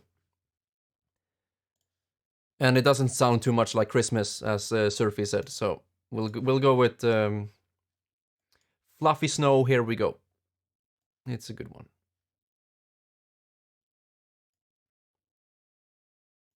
So we fade that shit in. Audio gain -18.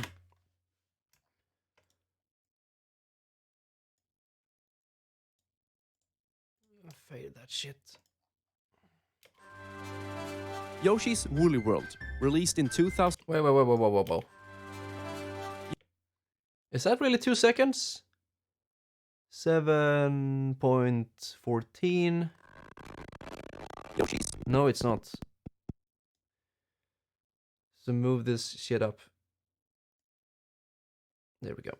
And then copy and paste.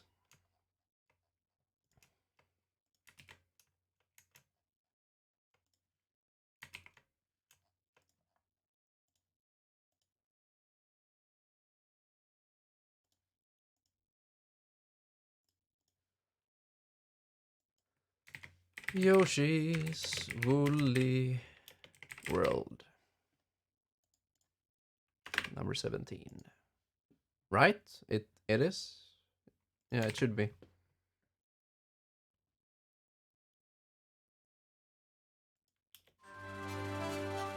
Yoshi's Woolly World, released in 2015 for the Wii U. This game has everything I love about Nintendo in one complete experience. Memorable music, fluent gameplay, and fantastic visual design. And to top it all off, it stars my favorite Nintendo character, Yoshi. Here we can have a jump cut.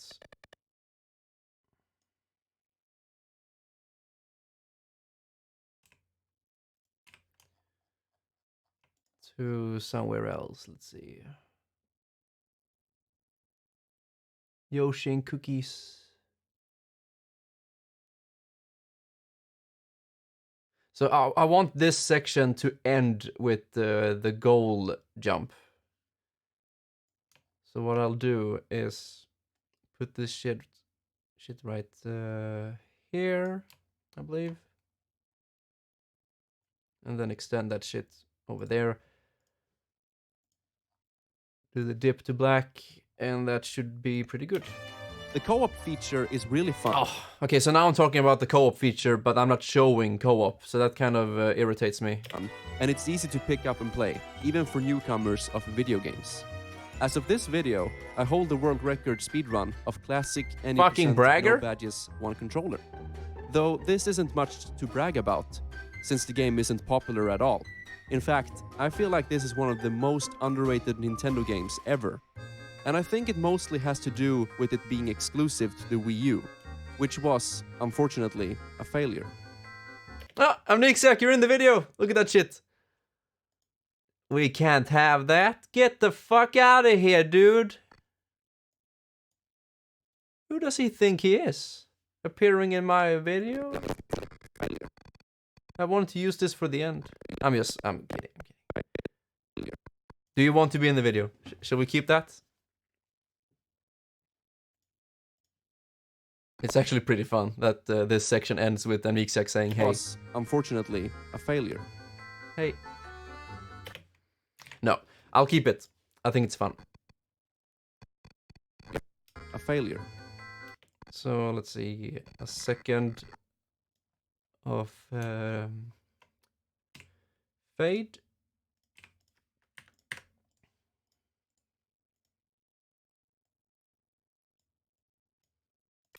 A failure. That's good enough. Next game.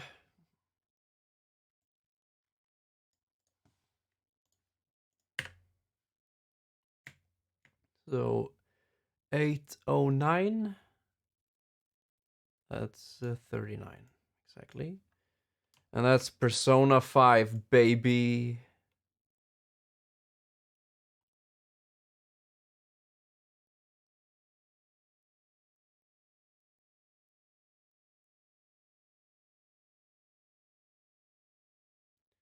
So I'm thinking around here. Fade that shit in. Well, if you wanted to be in the video, you should have written in my Twitch chat. And maybe, just maybe, you would have the same luck as Amnixac. Now, what track from Persona 5?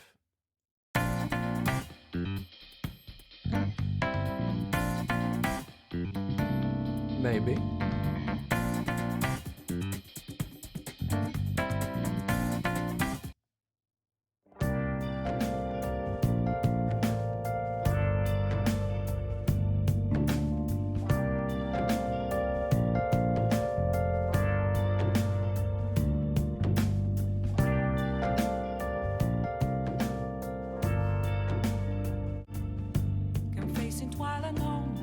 Wait, do they have the version without the... Yeah, there we go, Rain. No, without the voice, please. Or maybe with the vocals, actually.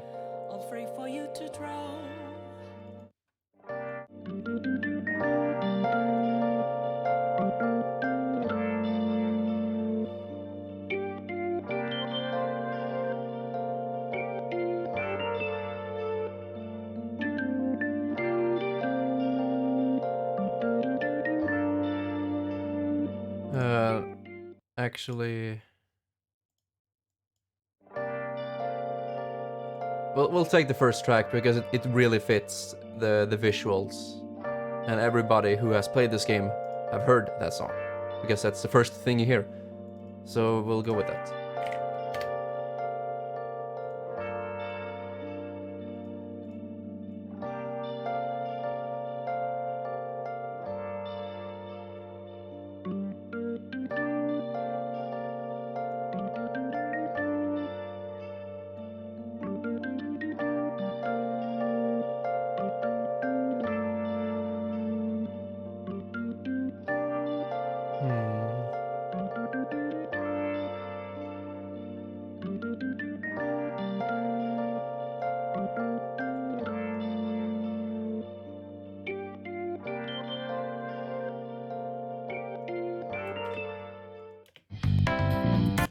Whoa.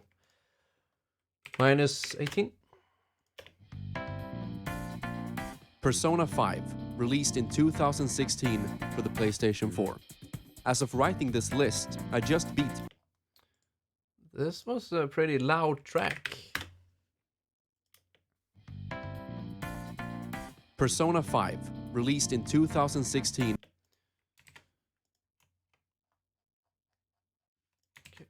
Time to copy and paste that shit.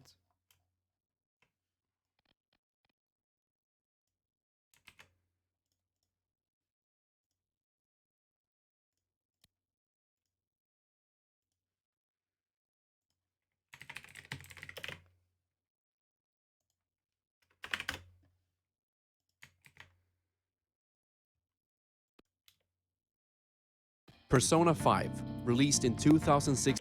Okay, so the colors don't really match. Like the blue, yellow with the red and gray. But who gives a shit? Released in 2016 for the PlayStation 4. As of writing this list, I just beat Persona 5 for the first time. So there might be some bias here as to why it's on this list already. But this game truly captured me with its bold dynamic style and a beautiful mix of JRPG, Pokemon, anime, and slice of life. I'm often facetious with games that touch on real life a lot. Things like politics, greed, and responsibilities. Yeah, this music is way too distracting. But this game represents it really well and offers unique ways to deal with it. I really hope they continue with this series. In the meantime, I'll have to check out the previous games. Good enough.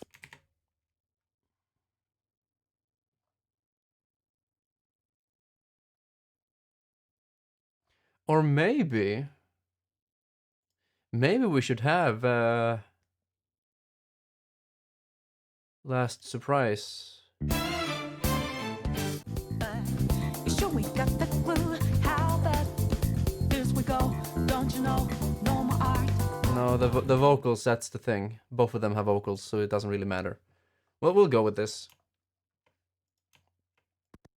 So around here, 12, 25.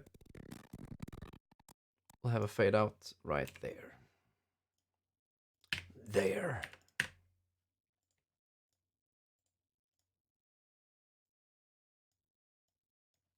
The previous games. Yep. Goody good. So 25, we want at 55 for the next game to begin, and that's number 15. It's fucking F-Zero, baby. Now, which part do we want? Most likely the title screen. Right there.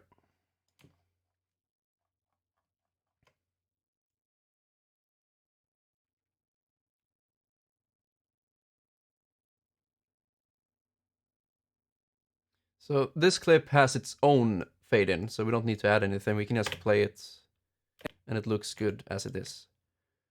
Now, 3:55 should be 5:55 before the voiceover begins. Right there.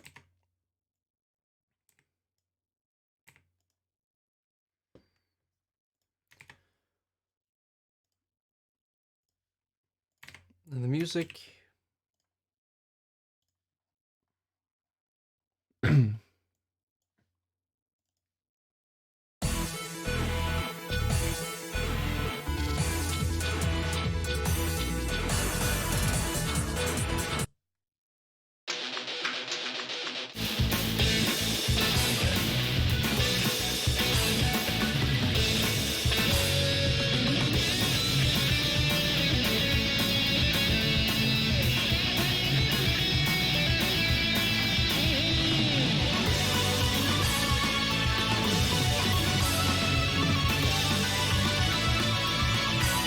Holy fuck.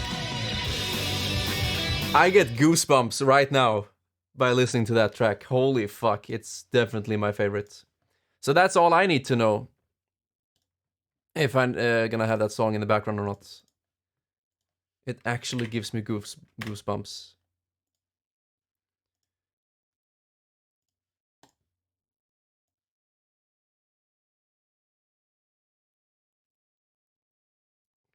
Let's see, where's the music folder? There it is.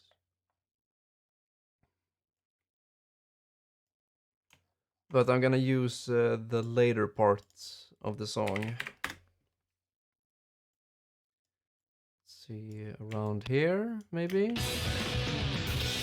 F-Zero is also the series. Yeah. Wait, what? F-Zero is also the series that sparked my love for metal music.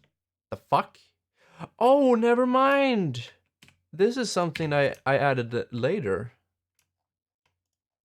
So we need to take that away for now. And then put this shit. So this was, yeah, 5:55, around there. F-Zero GX, Exactly. released in 2003. Wait a second. Why is this so fucking loud? The GameCube. The F-Zero series has always been my favorite. God damn. F-Zero GX, released in 2003 for the GameCube. The F-Zero series. Okay, this confuses me. Why is this music too loud, even though it's like at -20? But the previous tracks are much higher than that, and they don't. And the only way to communicate is through body language. Oh, because the music isn't that active. There won't be more than one game from each series. So for example, there can't be 2 Final Fantasy. It has a big speedrunning community and a super high skill ceiling. Maybe it is too loud, actually. We'll go with -20. For a long time, they have optimized the only way to communicate is through body. Yeah. -20 sounds good enough on these. Hold your hand all the time. It rewards exploration and experimentation of your own accord. The elements play a big role in how damage is calculated.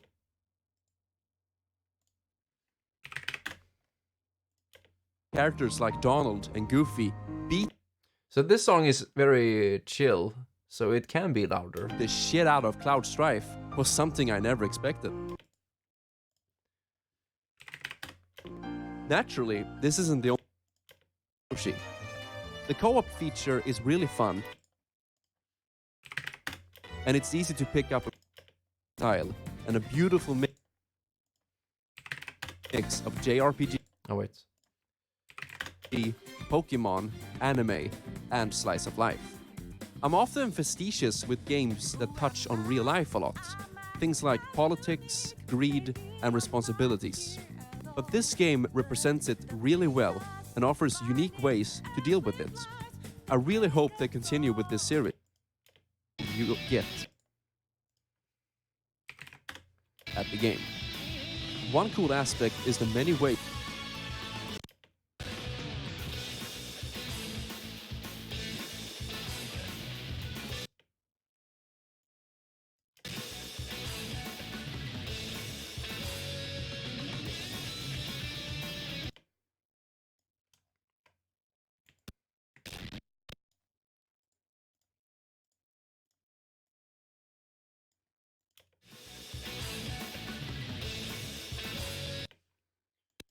Yeah, boy.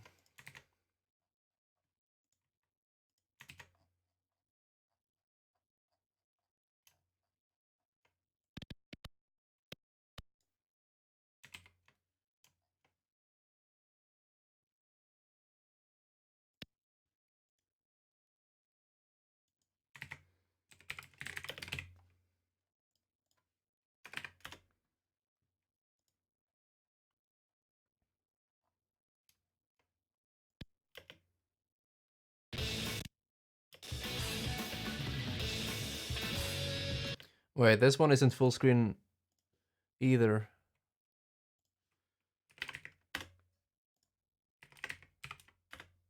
There we go.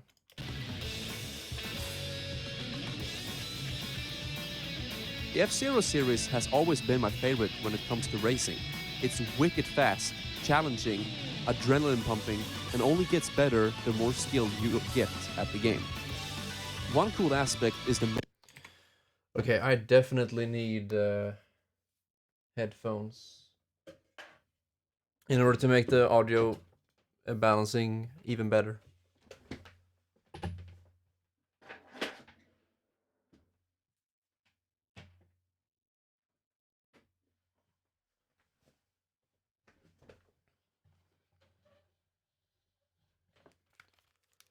Oh boy.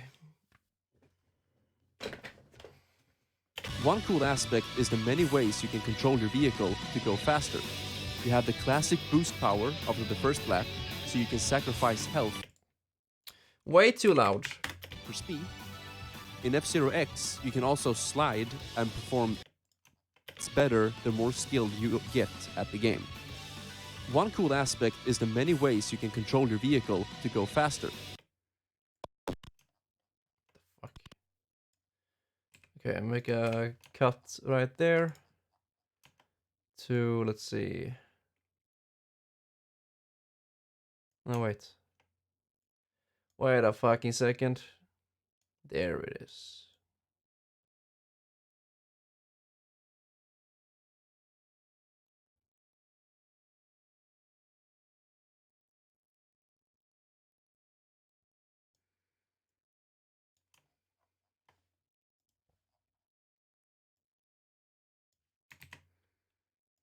The game. One cool aspect is the many ways you can control your vehicle to go faster. You have the classic boost power after the Oh, that's good timing, because I'm talking about the boost power and we see it. first lap, so you can sacrifice health And also after the first lap, so yeah, perfect timing. for speed. In F-Zero X, you can also slide and perform side attacks in the air. In F-Zero GX, you can snake, momentum turbo slide, and shift boost. Although most of these tricks were never intended by the developers, they made the games more versatile. As a F-Zero fan, I can only hope and dream that Nintendo will bring the series back. Yeah. Super I guess that's it. So one thing I'm thinking about in regards to the voiceover, because it sounds very closed in, like I'm talking in a like super closed space, so the audio doesn't vibe, like there's no acoustics at all. So we can actually add that a super tiny bit, so it gives it a little bit more air. So let's see, studio reverb, for example. If we put that on our voiceover, holy shit. And then make this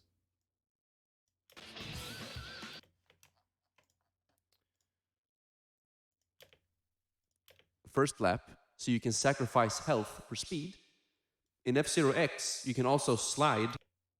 You see, things like that. But we make it very, very slight. And perform side attacks in the air. In F-Zero GX, you can snake, momentum turbo slide, and shift boost. Although most of these tricks were never intended by the developers, they made the games more versatile. As a F-Zero fan, I can only hope and dream that Nintendo will bring the series back. Yeah, like very, very slight. It's wicked fast, challenging, adrenaline pumping, and only gets better the more skilled you get at the game. One cool aspect is the many ways you can control your vehicle to go faster. You have the classic boost power after the first lap, so you can sacrifice health for speed. In F-Zero X, you can also slide and perform side. Yeah. We can fiddle around with that a little bit later. But for now, we'll stick to the editing part, the video editing part. One at the game. One cool aspect is the many ways you can control your vehicle to go faster. You have the classic boost power after the first lap, so you can sacrifice health for speed. In Yeah, that one is real nice. That Nintendo will bring the series back.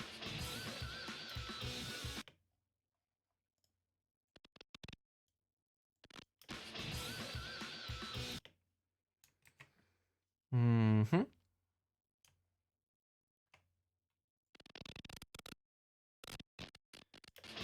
It's back.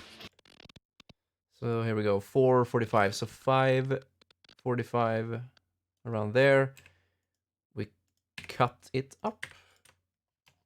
And when we go into the next one.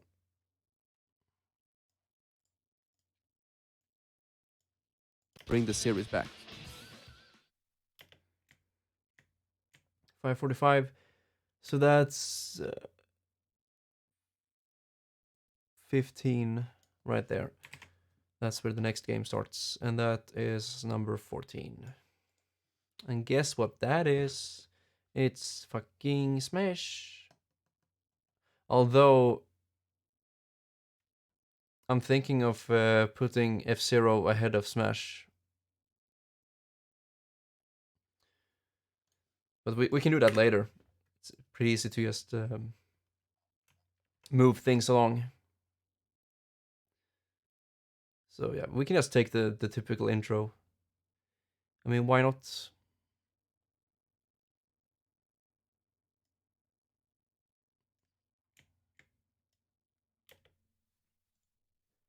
Super Smash Brothers.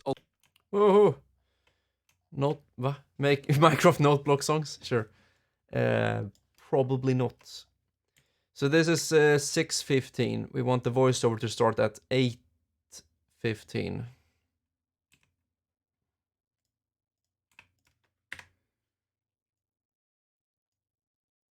Kind of like that. Super Smash Brothers.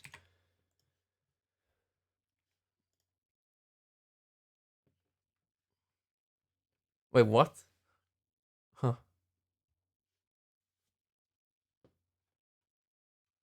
Nice. Now, which song do we want? I'm thinking of Melee. Because it's so fucking good.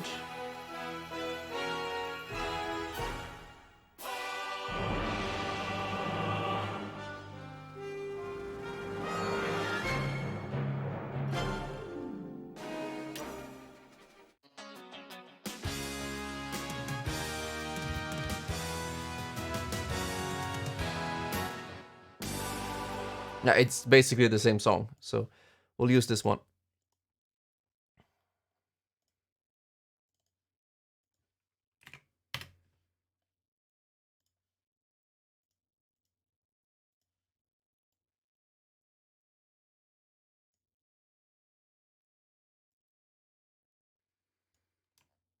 Now, when does it start?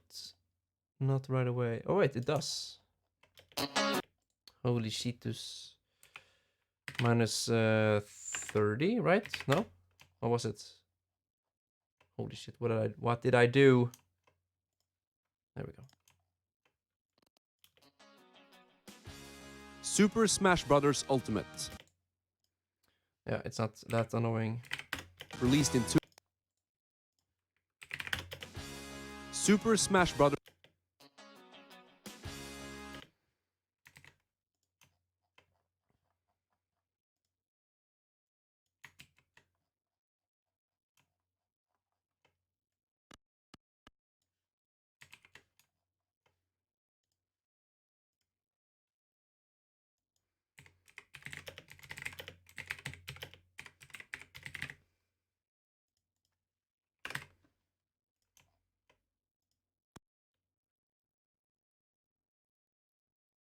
That looks really fucking bad. Like this cuts right here. Why does it do that? The other ones don't do that, right? They're like, yeah, they fade out. But since this title is so long, that's why it does that. Oh, good.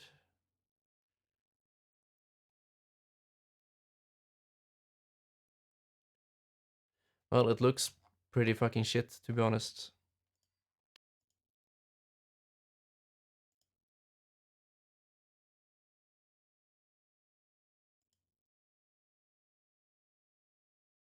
Can we make text smaller in any way? Nope, we can't.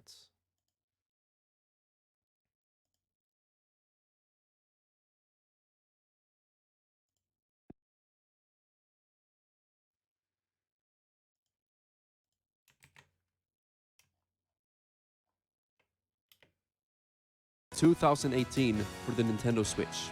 The current king. What made these games special to me was to see all my Wait. We need to move this shit ahead. Because we're not done with F-Zero. It continues right about here.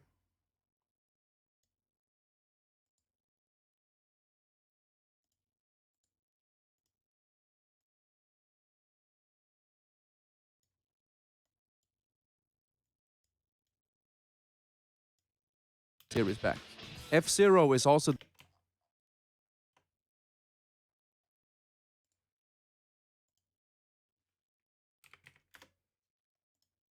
The fuck? Oh, wait. There we go. back. F-Zero is also the series that's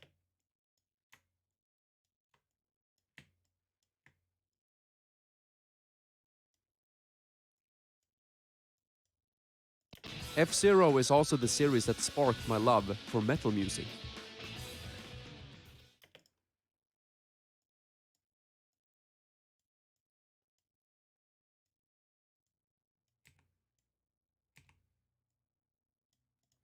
There we go. Now we can go ahead and start the next one. So it's 47, that's 17. Bring this shit over here, and that should be good. For metal music. Super Smash Bros. Ultimate, released in 2000.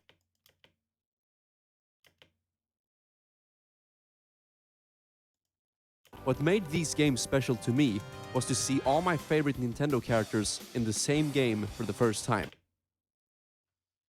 My German class? They did? Goddamn. Who would win in a fight between Samus and Link was something I fantasized about as a kid. The competitive scene is amazing and full of hype. My favorite character in Smash has always been Captain Falcon.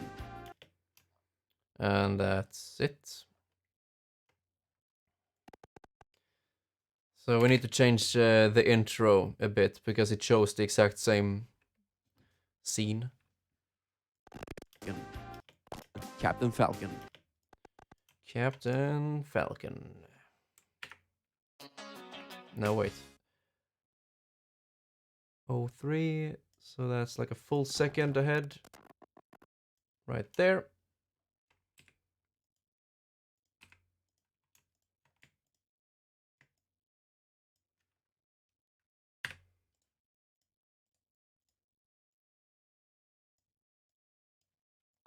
Captain Falcon. Okay, so the intro should start right after the Pokemon trainers, yeah.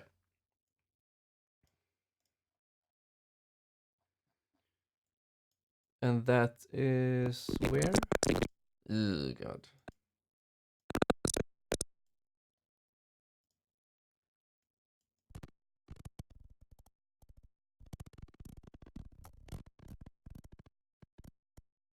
Gotta go fast. Might as well start with Sanic.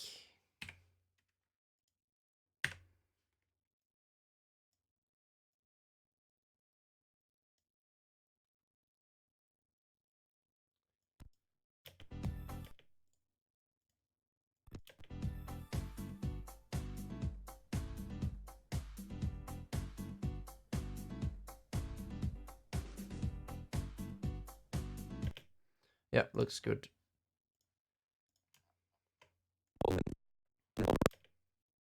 Honorable mention. Yeah, boy. Description for each game. And as a quick note, there won't be more than one game from each series. And the only way to communicate is through body language. A breath of fresh air when you Yeah, that music is really, really fucking loud. don't want a breath of fresh air when you don't want a bunch of voice acting, exposition, and a cluttered heads-up display forced down your throat.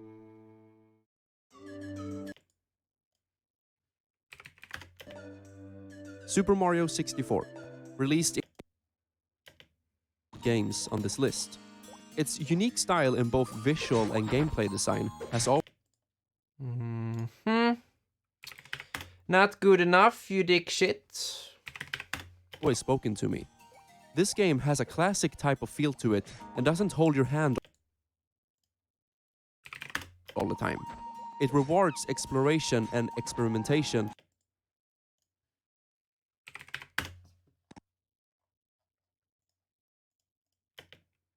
Seeing characters like Donald Beat the living shit out of Cloud. and Goofy beat the shit out of Cloud Strife was something I never expected. Naturally, this terrible music, fluent gameplay, and fantastic visual design. And to top it all off, captured me with its bold dynamic style and a beautiful mix of JRPG, Pokemon, anime, and slice Look at those eyes. of life. I'm often facetious with games that touch on real life a lot. Things like politics, greed, and responsibilities. Yeah, who the fuck wants responsibilities in a video game? But this game represents it really well and offers unique ways, challenging, adrenaline pumping, and only gets better the more skilled you get at the game. One cool aspect is the many ways you can control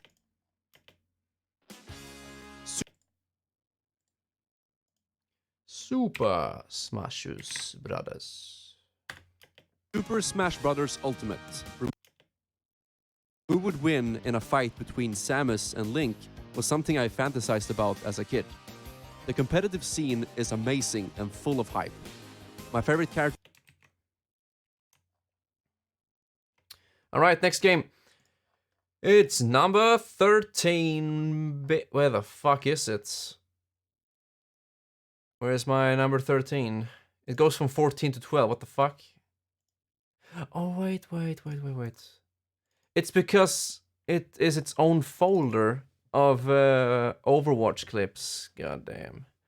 So we need to decide which one we want. I guess.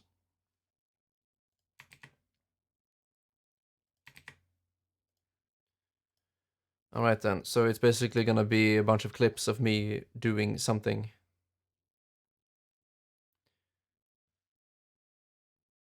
And it's lagging like crazy.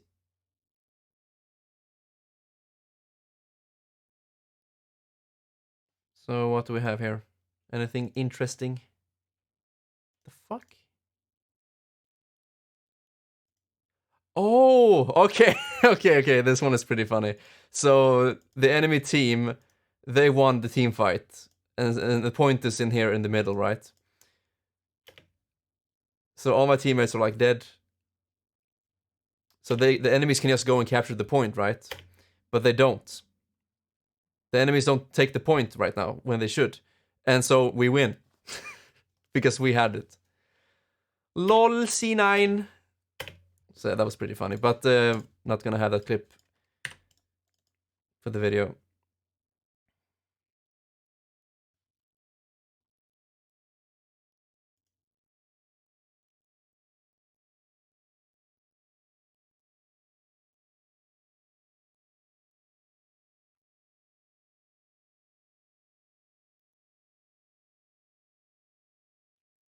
Okay. Fucking try hard. There is another clip I think will be much better as an intro clip. Maybe this one. Because I shoot Tracer right in the face. Boom, right there.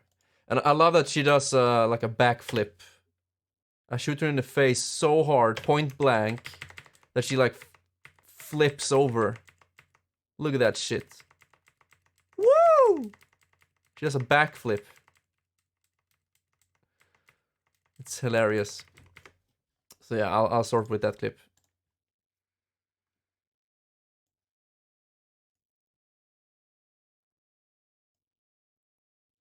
And that should, let's see, take away the audio. And that's at 33.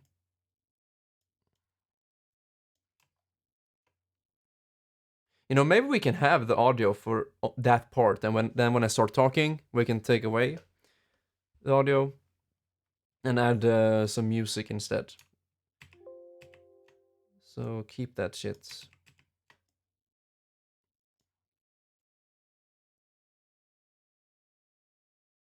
Yeah, like right here.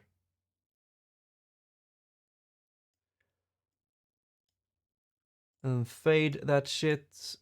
Make it a lot less loud. Overwatch. Right as a shooter. No, not really.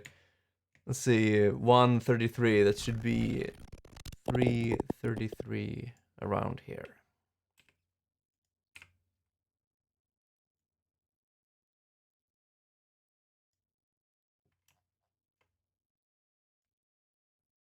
And the Tracer's name is Juicer, so that's even better.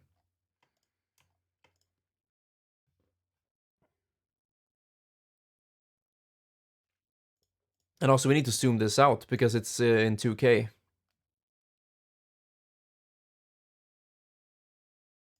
Is that 74? No, it's actually 75. There we go. So this is something I like. We have a 2K video downscaled to 1080, which makes it super sharp and nice. And look at my health, 666. So let's see how this looks. Overwatch. Okay, I like that intro a lot. Maybe a little bit more time before it starts. So right there. Boom. She dies, and then I say it. That's much better. Copy that one.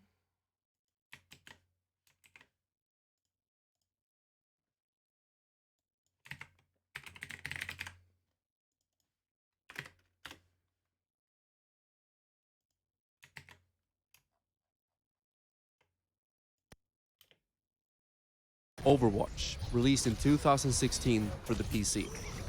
Wait, we need to take away the audio. So as soon as I start talking, it's gonna fade out like that. What the fuck is that? Isn't that the meme girl? That young girl in the car who's like... "Eh." That was one of my favorite memes back in the day. And it still is. It made me laugh so much. Overwatch. Oh, that's way too fast. Overwatch, released in 2016 for the PC. Boom, right in the face. Did you see that shit? Woo! Show it to me again, bitch. Bam. Yes, Uvu music. The original soundtrack from 2016, damn it.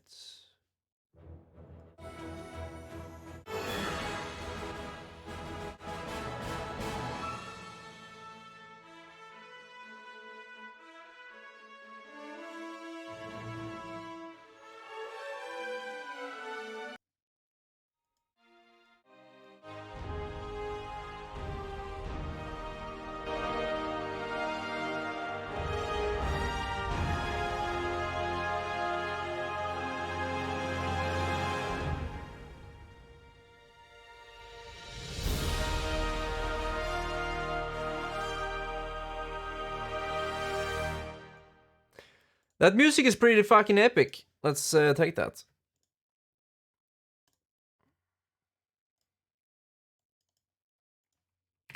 We are Overwatch. We are the saltiest the most salty people on the internet. Wait, what the fuck am I doing? There we go.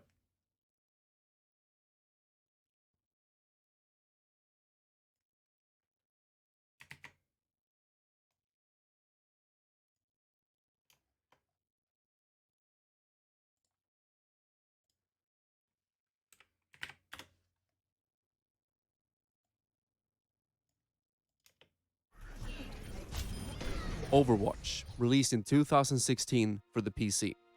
My introduction to the FPS genre started back in the days of GoldenEye and Perfect Dark. That's a little bit too quiet in the beginning. Someone who played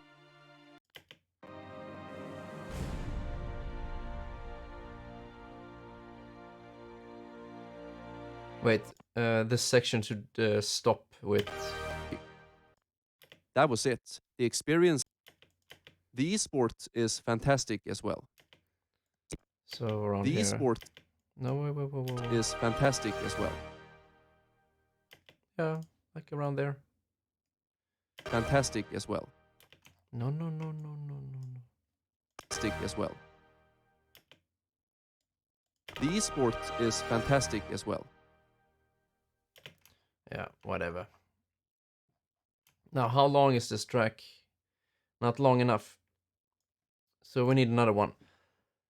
How about Hollywood?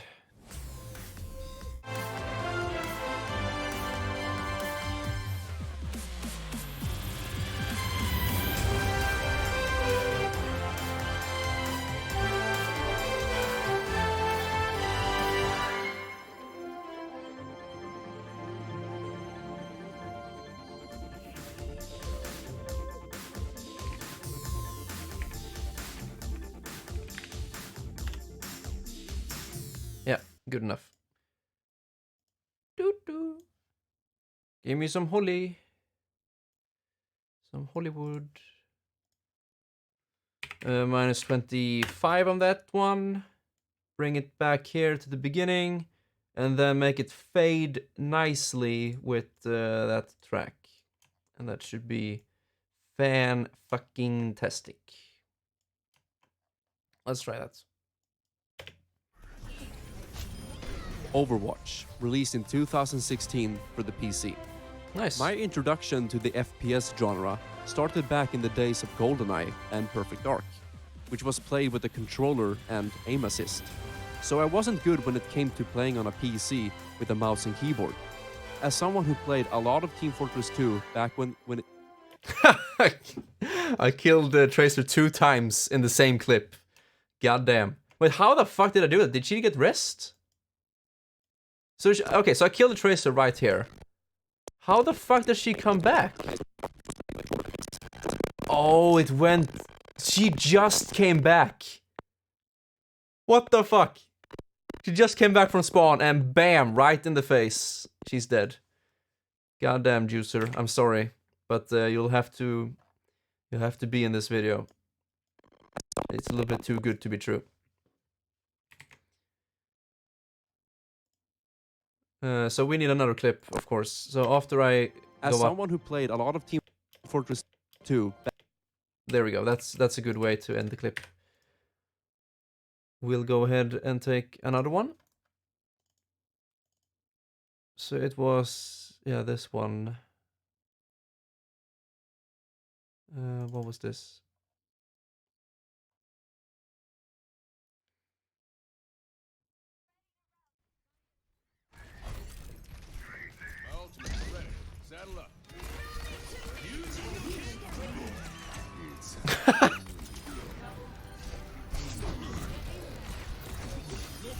Okay, that was pretty. I love that Winston fucking jumps and gets slept in mid-air. I want to see that again. So when does he get hit? Okay, so here it is. I have to show with the mouse. Right there, this line is the sleep darts. That's a sleep dart. He jumps as soon... Yeah, there we go. So that's the animation. Boom. He initiates the jump, gets slept, and flies while asleep. And I activate my ultimate to drain his health super quickly, and then, okay, kill him. So yeah, good one. I want to see it again. Let's see if we can have it in the video.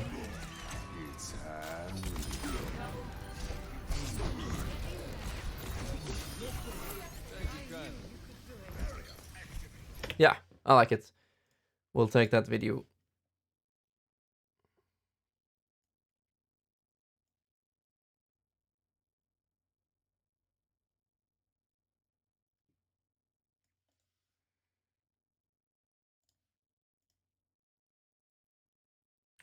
Wait, do we want the audio from the original clip? my introduction to the FPS No, it sounds much cleaner without it. So let's see, we'll start the clip around exactly here when he jumps and the Genji activates his nano blade. Around there. We'll do a dip to black. Team Fortress 2 back when it was new on the Xbox 360 and liked Blizzard games. I eagerly picked up Overwatch when it was still in Oh wait, it's zoomed in. beta. I went from a silver ranked Mercy one trick who couldn't aim You still can't aim, dude. So what's this? Oh, Farah?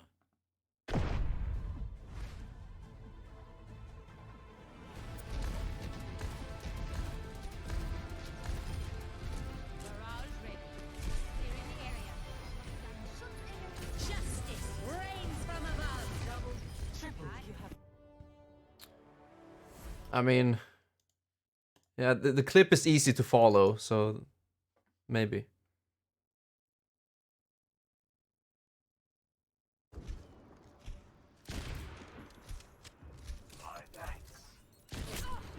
Fucking suck. Thank you.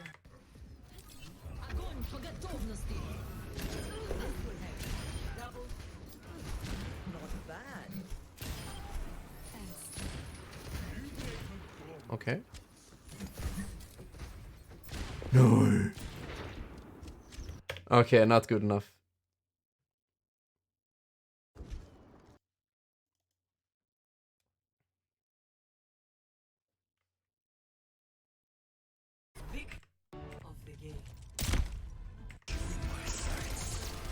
Boring. Fucking auto aim shit.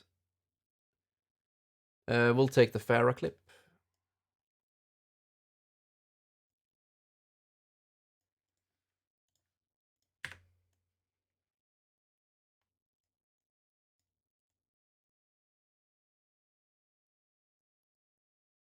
Might as well take the whole clip, to be honest.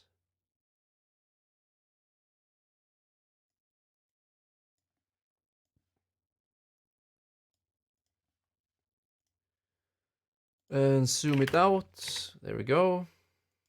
Aim to a master in all three roles. But what I love about Overwatch is mainly its vibrant characters, world building, and the different ways you can play it. Even people who can't aim can still do well in this game with characters Wait. I have a retake somewhere around here. who played a lot of Team Fortress 2 back when it, as someone who played Yeah, exactly. So, shit, I haven't done this for the entire video. God damn. so I wasn't good when it came to playing on a PC with a I really need to listen to the voiceover before I edit around it. mouse and keyboard. As someone who played a lot of Team Fortress 2, as someone I went So we need to clip here and here. Delete that shit. Move it over here. Quick fade. keyboard.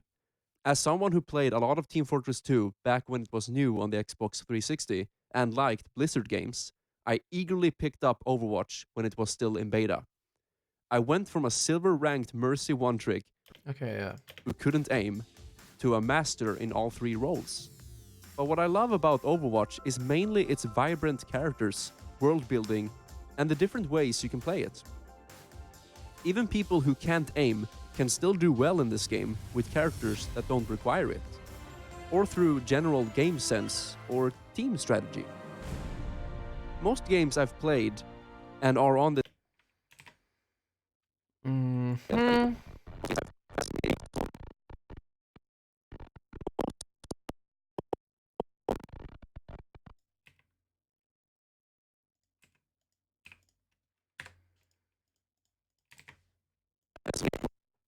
game sense or team strategy. Okay, so this fade out is way too quick. Through general game sense or team strategy. Much better. Most games I've played Okay, we need more clips. This one wasn't that good. And the Tracer one is pretty hectic. But whatever.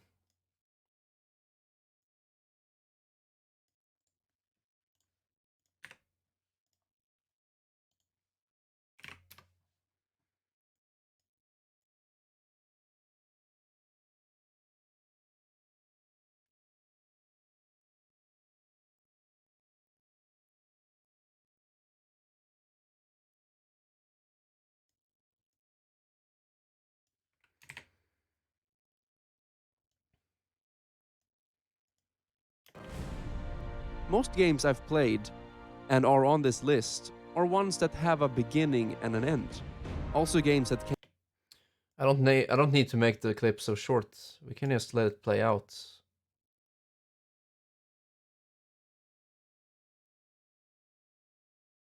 But the beginning of this clip is so boring. Like I'm just standing here missing shots left and right.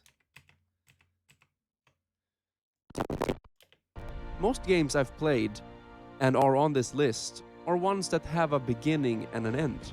Also games that came out before patches and updates were a thing. So once you got a game, that was it. The experience stayed the same through the years, including Oh.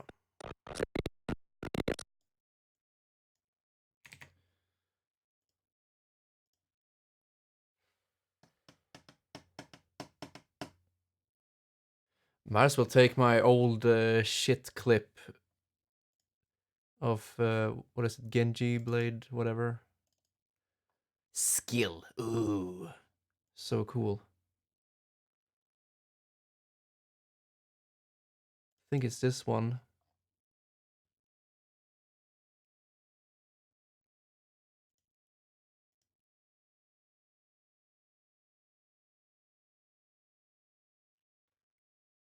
Yeah, sure.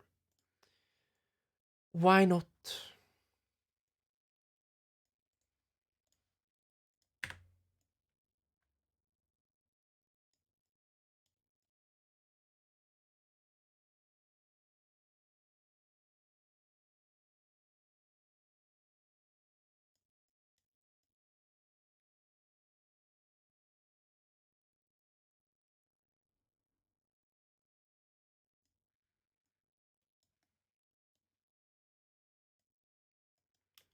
through the years, including all bugs and glitches. So playing Loud AF. Overwatch is interesting for me as it constantly changes through updates and patches. The esports is fantastic as well. Castlevania No, no, no, not yet. I'm thinking of... There we go, adding...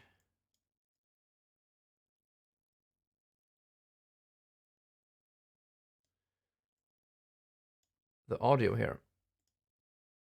So unlink that shit, dip to black, and then make the audio appear after I stop talking. Like that. Make it quiet. And then move this shit. the years, including all bugs and glitches. So playing Overwatch is interesting for me as it constantly changes through updates and patches. The esports is fantastic as well.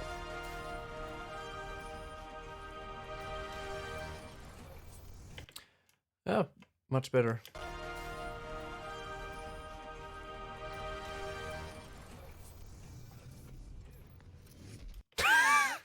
Okay, I kind of want to add that as well. Getting so cocky and dying as I taunt, so that's well deserved.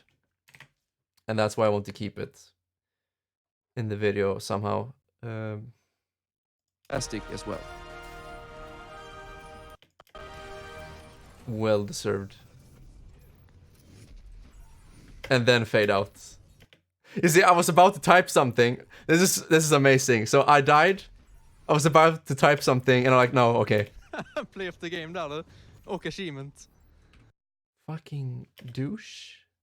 I didn't say anything. This fucking idiot. There we go. We end it right here.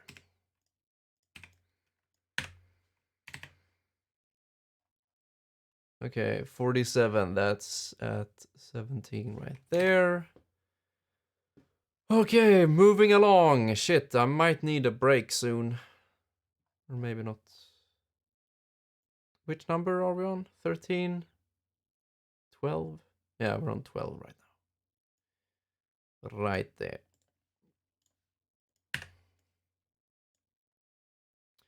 Oh, Castlevania 64. Wowie. So I want this part right here.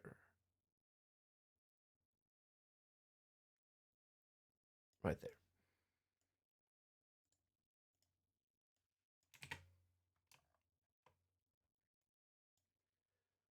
$17, 11, 17, so 13, 13, 17, right there. That's where we want the voice to start. It's bam. Castlevania. Castlevania, boys. It's happening. Castlevania is better than Overwatch. How the fuck did that happen?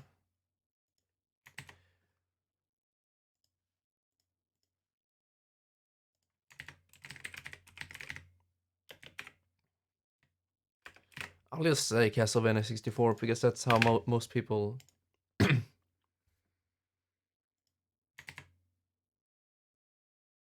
Yeah. Okay, music. Music. Castlevania. Oh wait, this ain't right. There it is. The introduction.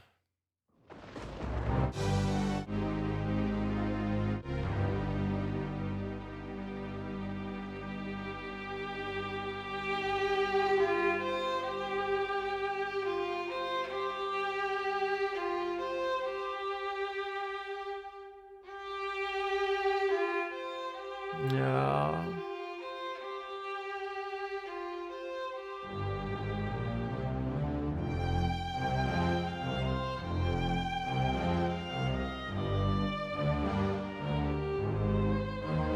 Look at that fucking posture. Damn, you can even see the abs.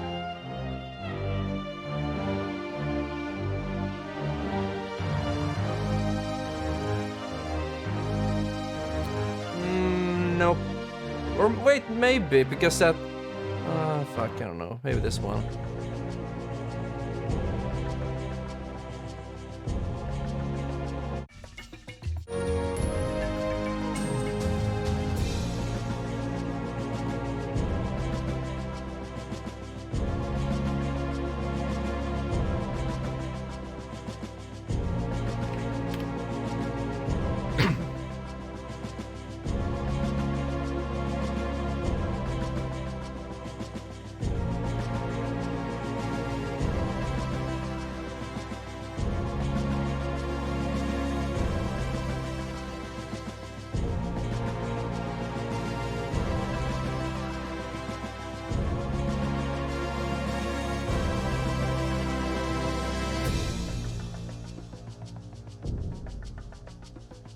Minus 25.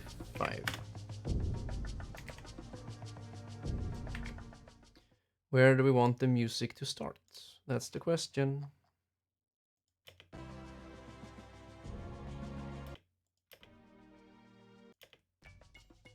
Wait, for how long? We need to rearrange how we edit this. We should edit the voice first so we know how long the section is before we add the video and music. So we'll do that right now. We'll listen to the whole shit. Castlevania 64, released in 1999 for the Nintendo 64. This game has unfortunately always been under the staple of a horrible game in all aspects. No fucking shit, because it sucks major dick.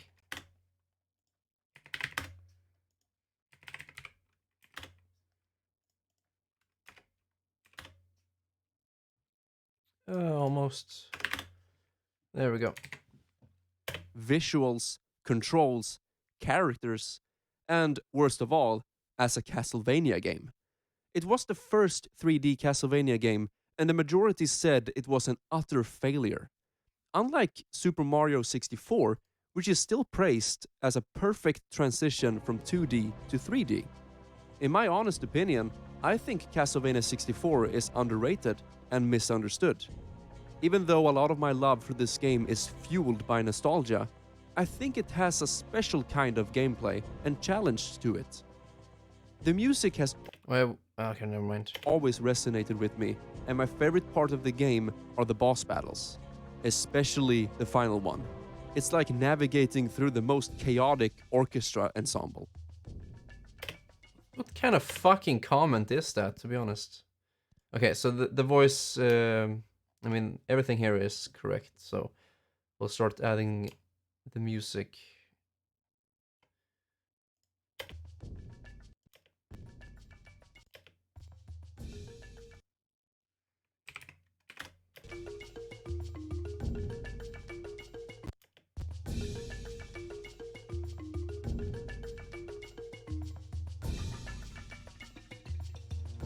Okay, right here before the fade in.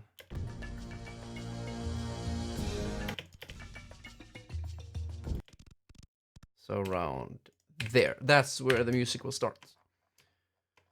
So drag that shit in here. Make a nice fade. Put it right there and let's watch this shit. Wait, we need to fade this for a bit longer.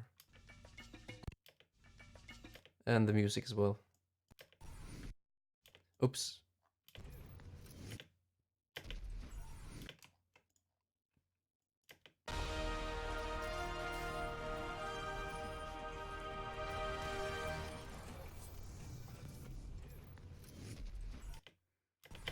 Okay. Fade. Fade.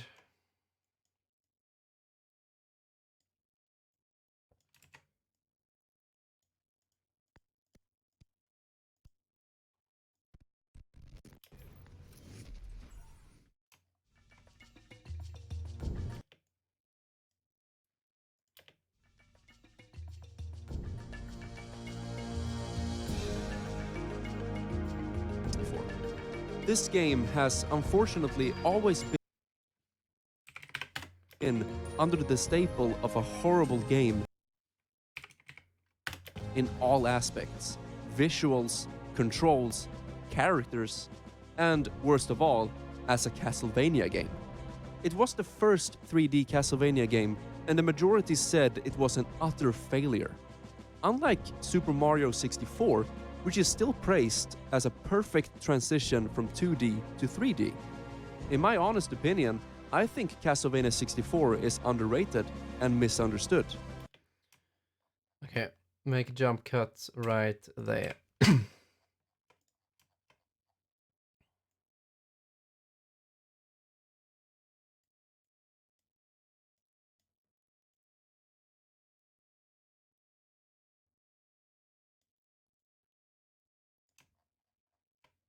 Orchestra ensemble.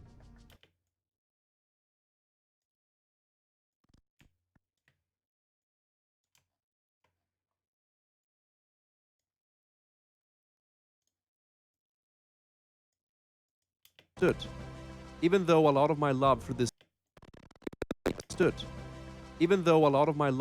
game is fueled by nostalgia, I think it has a special kind of gameplay and challenge to it.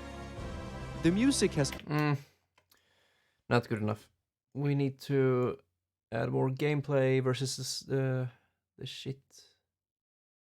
Fuck.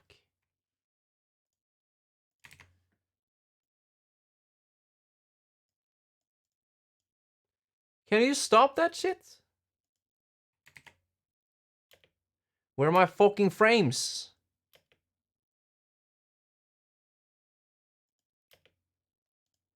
Hello?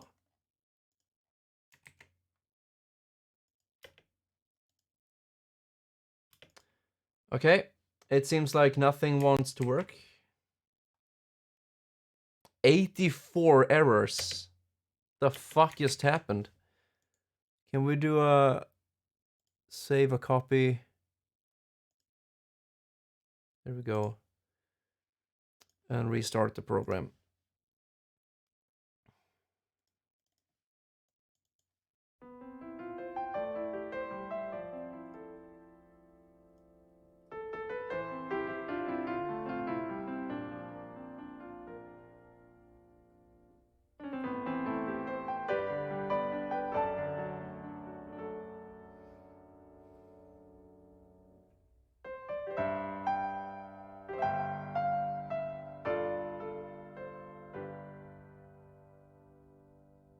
There we go.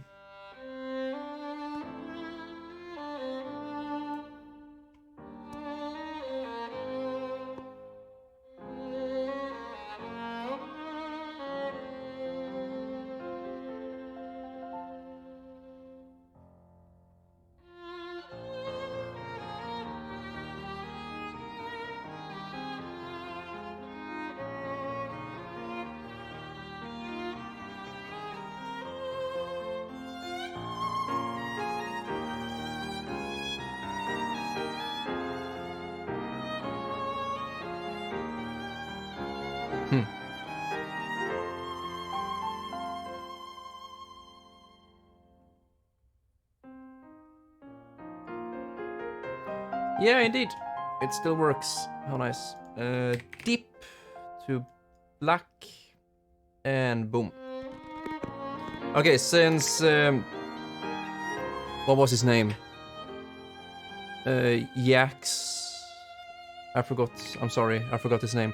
But since he is not coming back, apparently, I want to show you an exact look at this.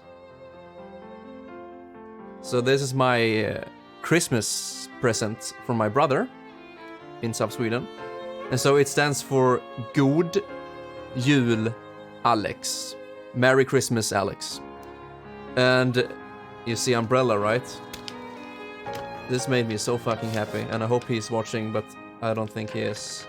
So inside, there's just an image on a piece of paper. I was like, okay, a poster, I guess. How nice. I can put it up on my wall or something. But no, this is a ticket. He's gonna buy the game for me when it comes out. So, fantastic present, and I'm so happy for that. So I will be playing that game so much. But hey, I said the same thing about Resident Evil 2 remake when it came out. So I don't know. I was stupid, and I didn't do well mentally, so that game just... I don't know what happened. But I'm really, really looking forward to this, because I like Resident Evil 3 more than the second one. I think maybe, you know, streaming it put a lot of stress on top of my own stress of anxiety. So I'll see what I'll do, if I'll stream it or just play it myself for the first time. But yeah, I'm really happy about that. Goddamn, I'm never gonna throw that away. And this is also hand drawn, so it looks really nice. Even though a lot of my love for this game is fueled by nostalgia, I think it has a special kind of gameplay and challenge to it. The music has always resonated with me, and my favorite part of the game are the boss battles, especially the final one. It's like navigating through the most chaotic orchestra ensemble. Yeah, cool beans. 48. There we go. Yeah, we're moving along quite nicely. I'll make the first half now, 20 to 10. Then I'll take a break, and then we'll do the remaining 10. And hopefully I'll get this video done before Wednesday, because I would like to show it at Libra and see what people think. So yeah, fade that shit out. Like orchestra and The music's really quiet here. favorite part challenge to it. The music has always resonated with me, and my favorite part of the game are the boss battles, especially the final one. It's like navigating through the most chaotic orchestra ensemble. Sure.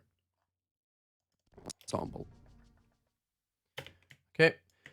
Half a second. That's 18 right there. And now we have game number 11, which is Devil May Cry, if I'm not entirely mistaken. It fucking is. So we'll take the intro, of course, because it's fucking amazing.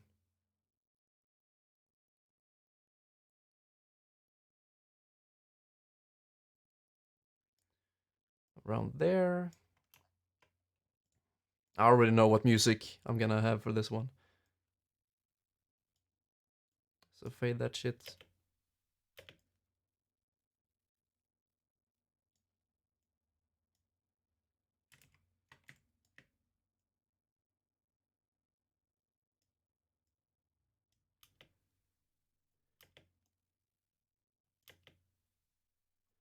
Devil Nope.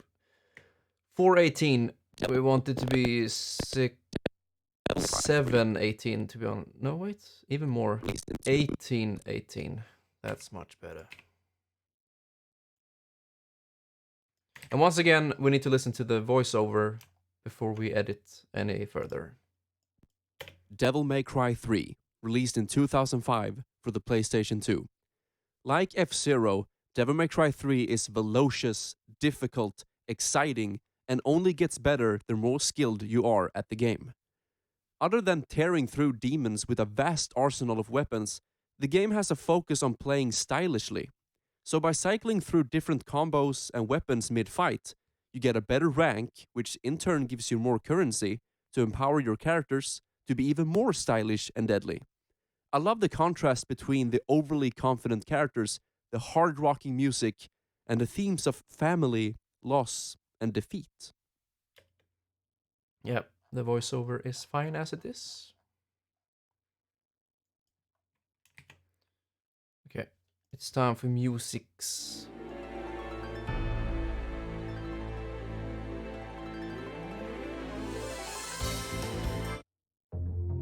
Okay. Devils Never Cry is the song.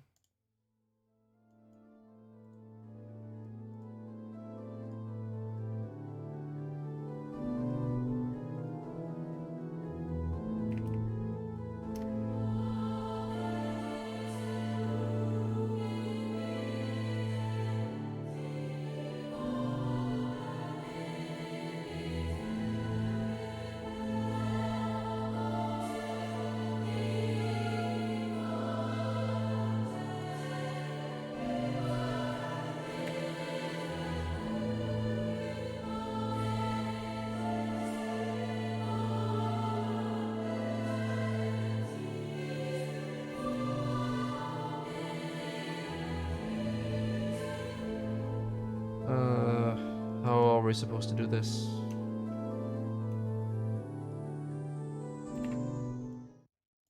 We'll start with this. We'll see where the music starts.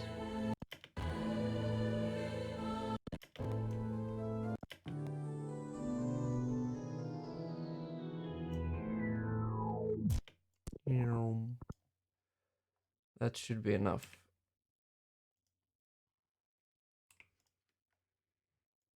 So that's the first part of the song. We want that to be in -20.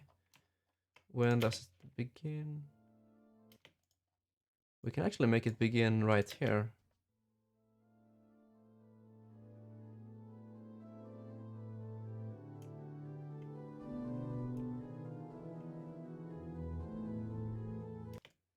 Even earlier. And fade that shit. How about this? Yeah, much better. Right there.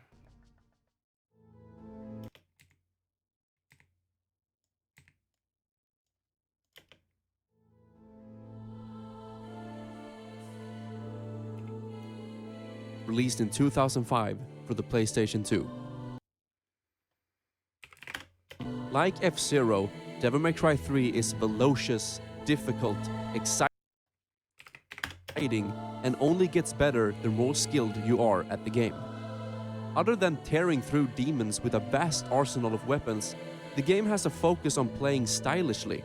So by cycling through different combos and weapons mid-fight, you get a better rank, which in turn... A little bit too loud. There we go. Now we need to edit the video because I want to take away all of these. Oh shit.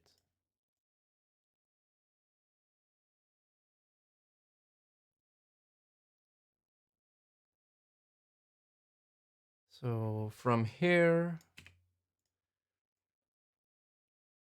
to here.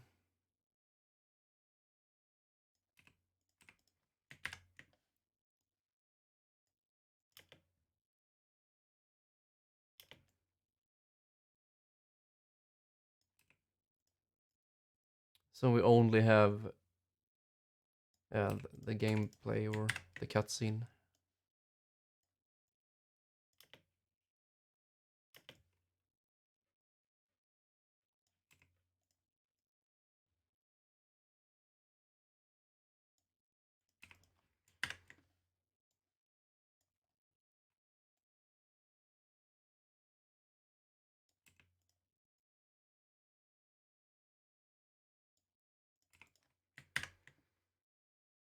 Oops. Okay.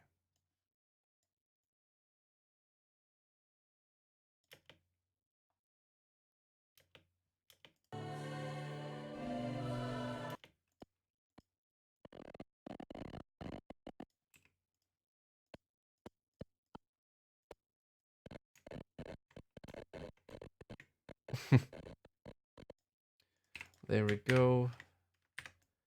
Move that shit.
Yeah.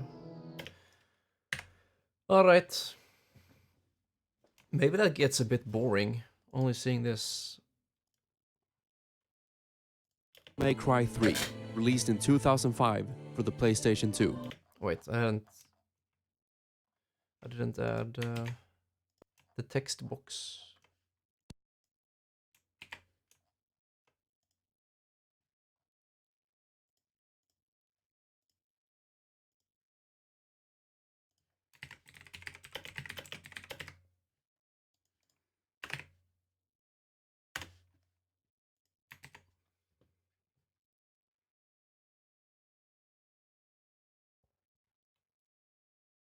Like F-Zero, Devil May Cry 3 is velocious, difficult, exciting, and only gets better the more skilled you are at the game. Other than tearing through demons with a vast arsenal of weapons, the game has a focus on playing stylishly. So by cycling through different combos and weapons mid-fight, you get a better rank, which in turn gives you more currency to empower your characters to be even more stylish and deadly.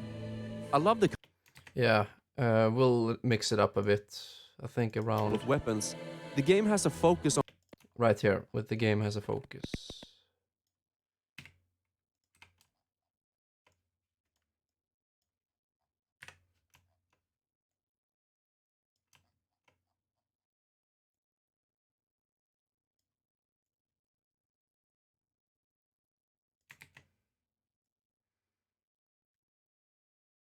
So we get some nice gameplay as well, you know.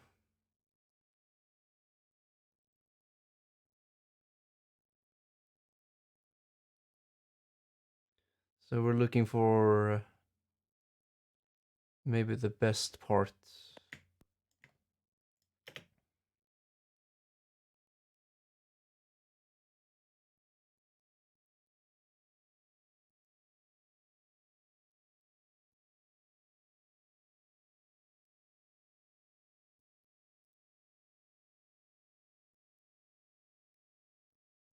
Yeah, that was that was pretty nice actually.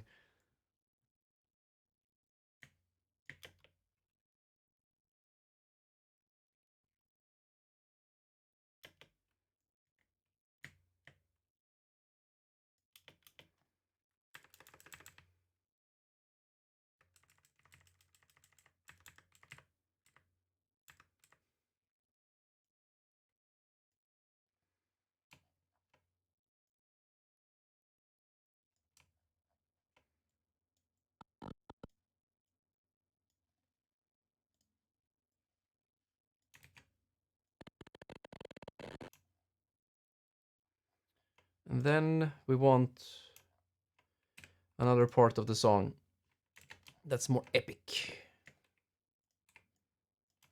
and fits the whole fighting shit.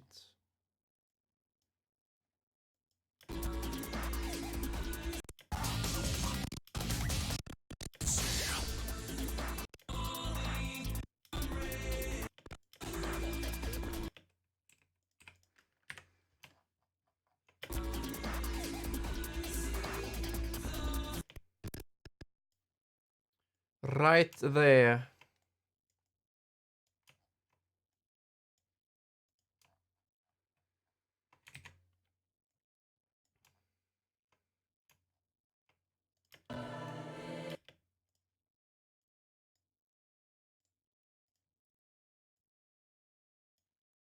vast arsenal of weapons, the game has a focus on playing stylishly.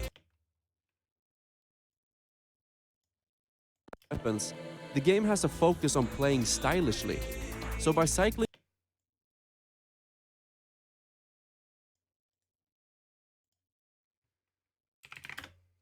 through different combos and weapons, the game has a focus on playing stylishly. So by cycling through different combos and weapons mid-fight, Wait.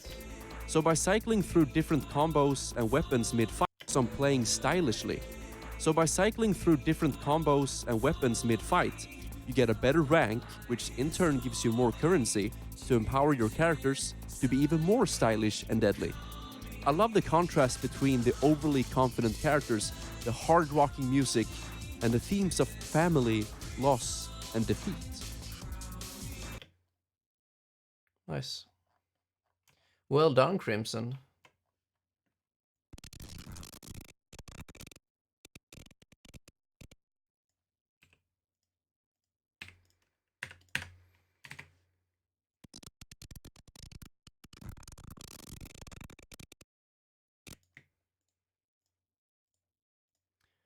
All right. So with that, we are halfway done with the list. We have done 10 and we have 10 to go.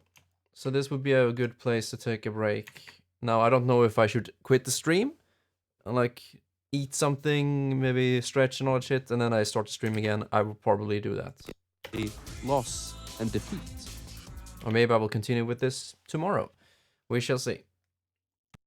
And the themes of family, loss, and defeat.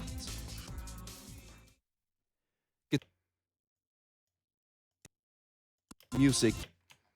Wait, I wanna... Okay, so let's rewatch everything we have so far and see how it is before we continue on. Greetings, everybody. My name is Alex, and welcome to my top 20 was a games laggy piece as of the shit. year 2020. There's gonna be a short, spoiler-free description for each game. Yeah, it's because of the video is uncompressed. And as a quick note, there won't be more than one game from each series. So for example, there can't be 2 Final Fantasy games. Now before we start with number 20, here's a quick honorable mention.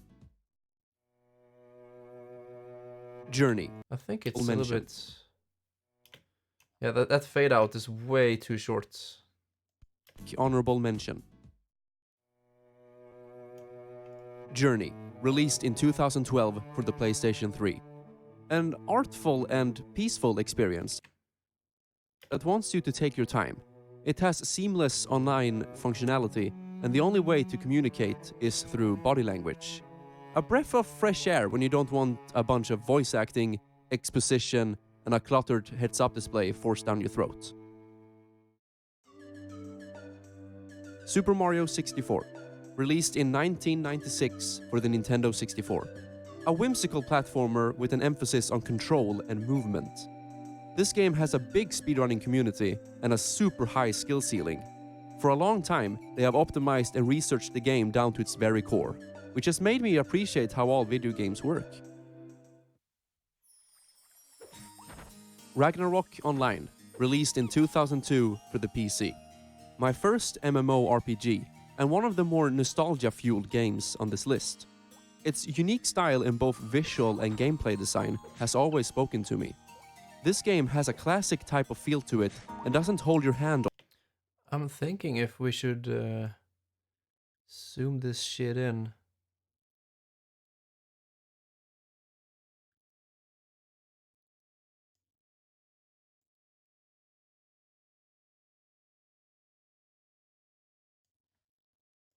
all the time. It rewards exploration and experimentation of No, wait a second. We can't do that. Never your own mind. accord. The elements play a big role in how damage is calculated, so you can't really use fire against a fire-type enemy. This sounds obvious, but you'll be surprised how many games of this genre don't care about this. My favorite part is that every enemy feels different and has its own place in the world, and each have their own card. This makes farming or grinding more fun if you want to collect as many as you can. Kingdom Hearts, released in 2002, the PlayStation 2. I grew up with Disney and Final Fantasy, so imagine my surprise when Kingdom Hearts came out. Seeing characters like Donald and Goofy beat the shit out of Cloud Strife was something I never expected. Naturally, this isn't the only reason why I love this game. Combining the whimsical nature of Disney with the RPG elements from Final Fantasy in real-time action battles is still fascinating to this day. Yoshi's Woolly World, released in 2015 for the Wii U. This game has everything I love about Nintendo in one complete experience. Memorable music, fluent gameplay, and fantastic visual design. And to top it all off, it stars my favorite Nintendo character, Yoshi. The co-op feature is really fun, and it's easy to pick up and play, even for newcomers of video games. As of this video, I hold the world record speedrun of classic any percent no badges one controller. Though this isn't much to brag about, since the game isn't popular at all. In fact, I feel like this is one of the most underrated Nintendo games ever. And I think it mostly has to do with it being exclusive to the Wii U, which was, unfortunately, a failure. There's Sam Riksiak. Persona 5, released in 2016 for the PlayStation 4. As of writing this Wait a sec. list, I just beat Persona 5 for the first time. So there might be some bias here as to why it's on this list already. But this game truly captured me with its bold dynamic style and a beautiful mix of JRPG Okay, I want to mix up the volume of the music here. slice of life. I'm often facetious with So right here, when it goes from instrumental to vocals, there's a volume change. So we can have it a bit louder here. style and a beautiful mix of JRPG, Pokemon, anime, and slice of life. And then we do that. I'm often facetious with games that touch on real life a lot. Things like politics, greed, Wait, where does the vocal start? that touch on games with games that touch on real life a lot. Things like politics, greed, and responsibilities. But this game represents it really well and offers unique ways to deal with it. I really hope they continue with this series. In the meantime, I'll have to check out the previous games. F-Zero GX. Wait, I feel like that's... that needs to be a little bit longer. F-Zero GX, released in 2003 for the GameCube. The F-Zero series has always been my favorite when it comes to racing.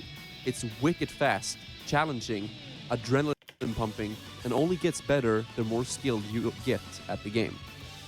One cool aspect is the many ways you can control your vehicle to go faster. You have the classic boost power after the first lap, so you can sacrifice health for speed.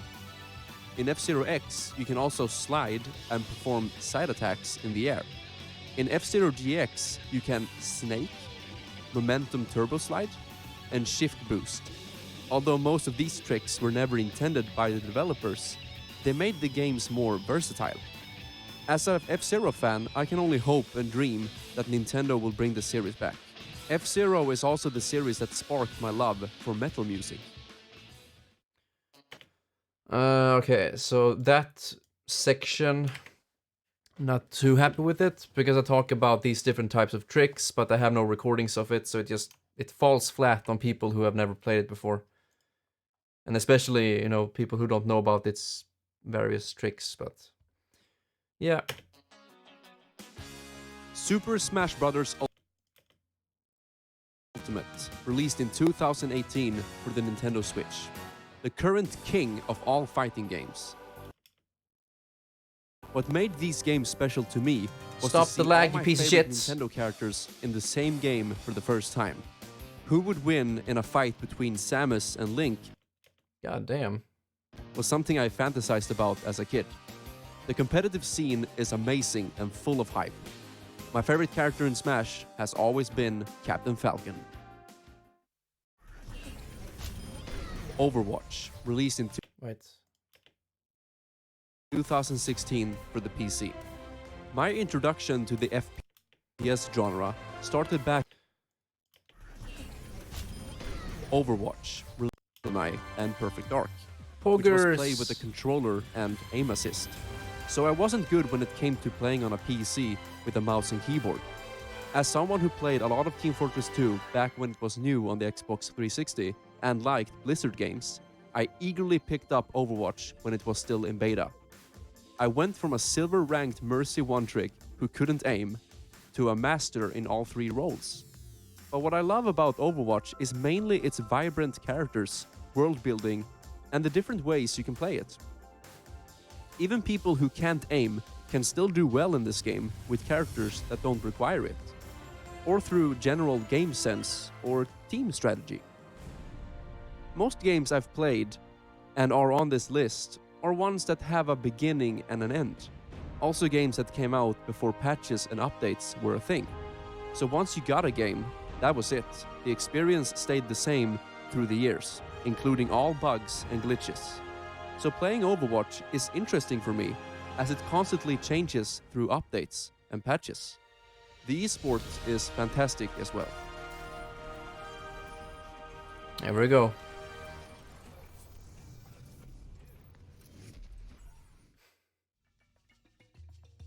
Castlevania 64, released in 1999 for the Nintendo 64. This game has unfortunately always been under the staple of a horrible game in all aspects: visuals, controls, characters, and worst of all, as a Castlevania game. It was the first 3D Castlevania game, and the majority said it was an utter failure. Unlike Super Mario 64, which is still praised as a perfect transition from 2D to 3D. In my honest opinion, I think Castlevania 64 is underrated and misunderstood.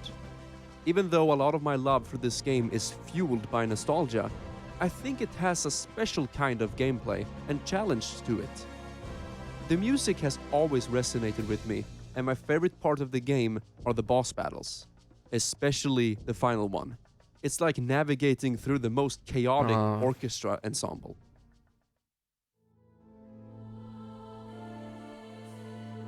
Devil May Cry 3, released in 2005 for the PlayStation 2. Like F-Zero, Devil May Cry 3 is velocious, difficult, exciting, and only gets better the more skilled you are at the game. Other than tearing through demons with a vast arsenal of weapons, the game has a focus on playing stylishly. So by cycling through different combos and weapons mid-fight, you get a better rank, which in turn gives you more currency to empower your characters to be even more stylish and deadly. I love the contrast between the overly confident characters, the hard-rocking music, and the themes of family, loss, and defeat. Guitar Hero Warriors of... Guitar Hero, wow! Okay, so 9 minutes so far, and we have another half to go. But the top 2 games, or 3, have a much longer voiceover.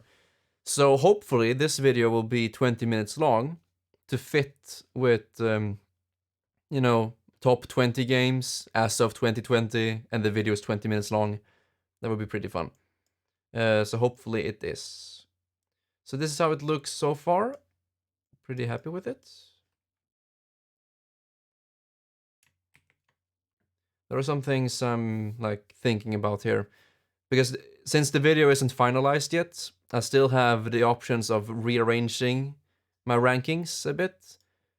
And I've been thinking if I like Castlevania 64 more than Overwatch. It's a really, really tough question, since how different they all are. And this game doesn't have any nostalgia whatsoever, of course. But this one is filled with nostalgia. So it's super hard to rank these 2 games. For me personally, of course. But hey, I think it's good as it is right now.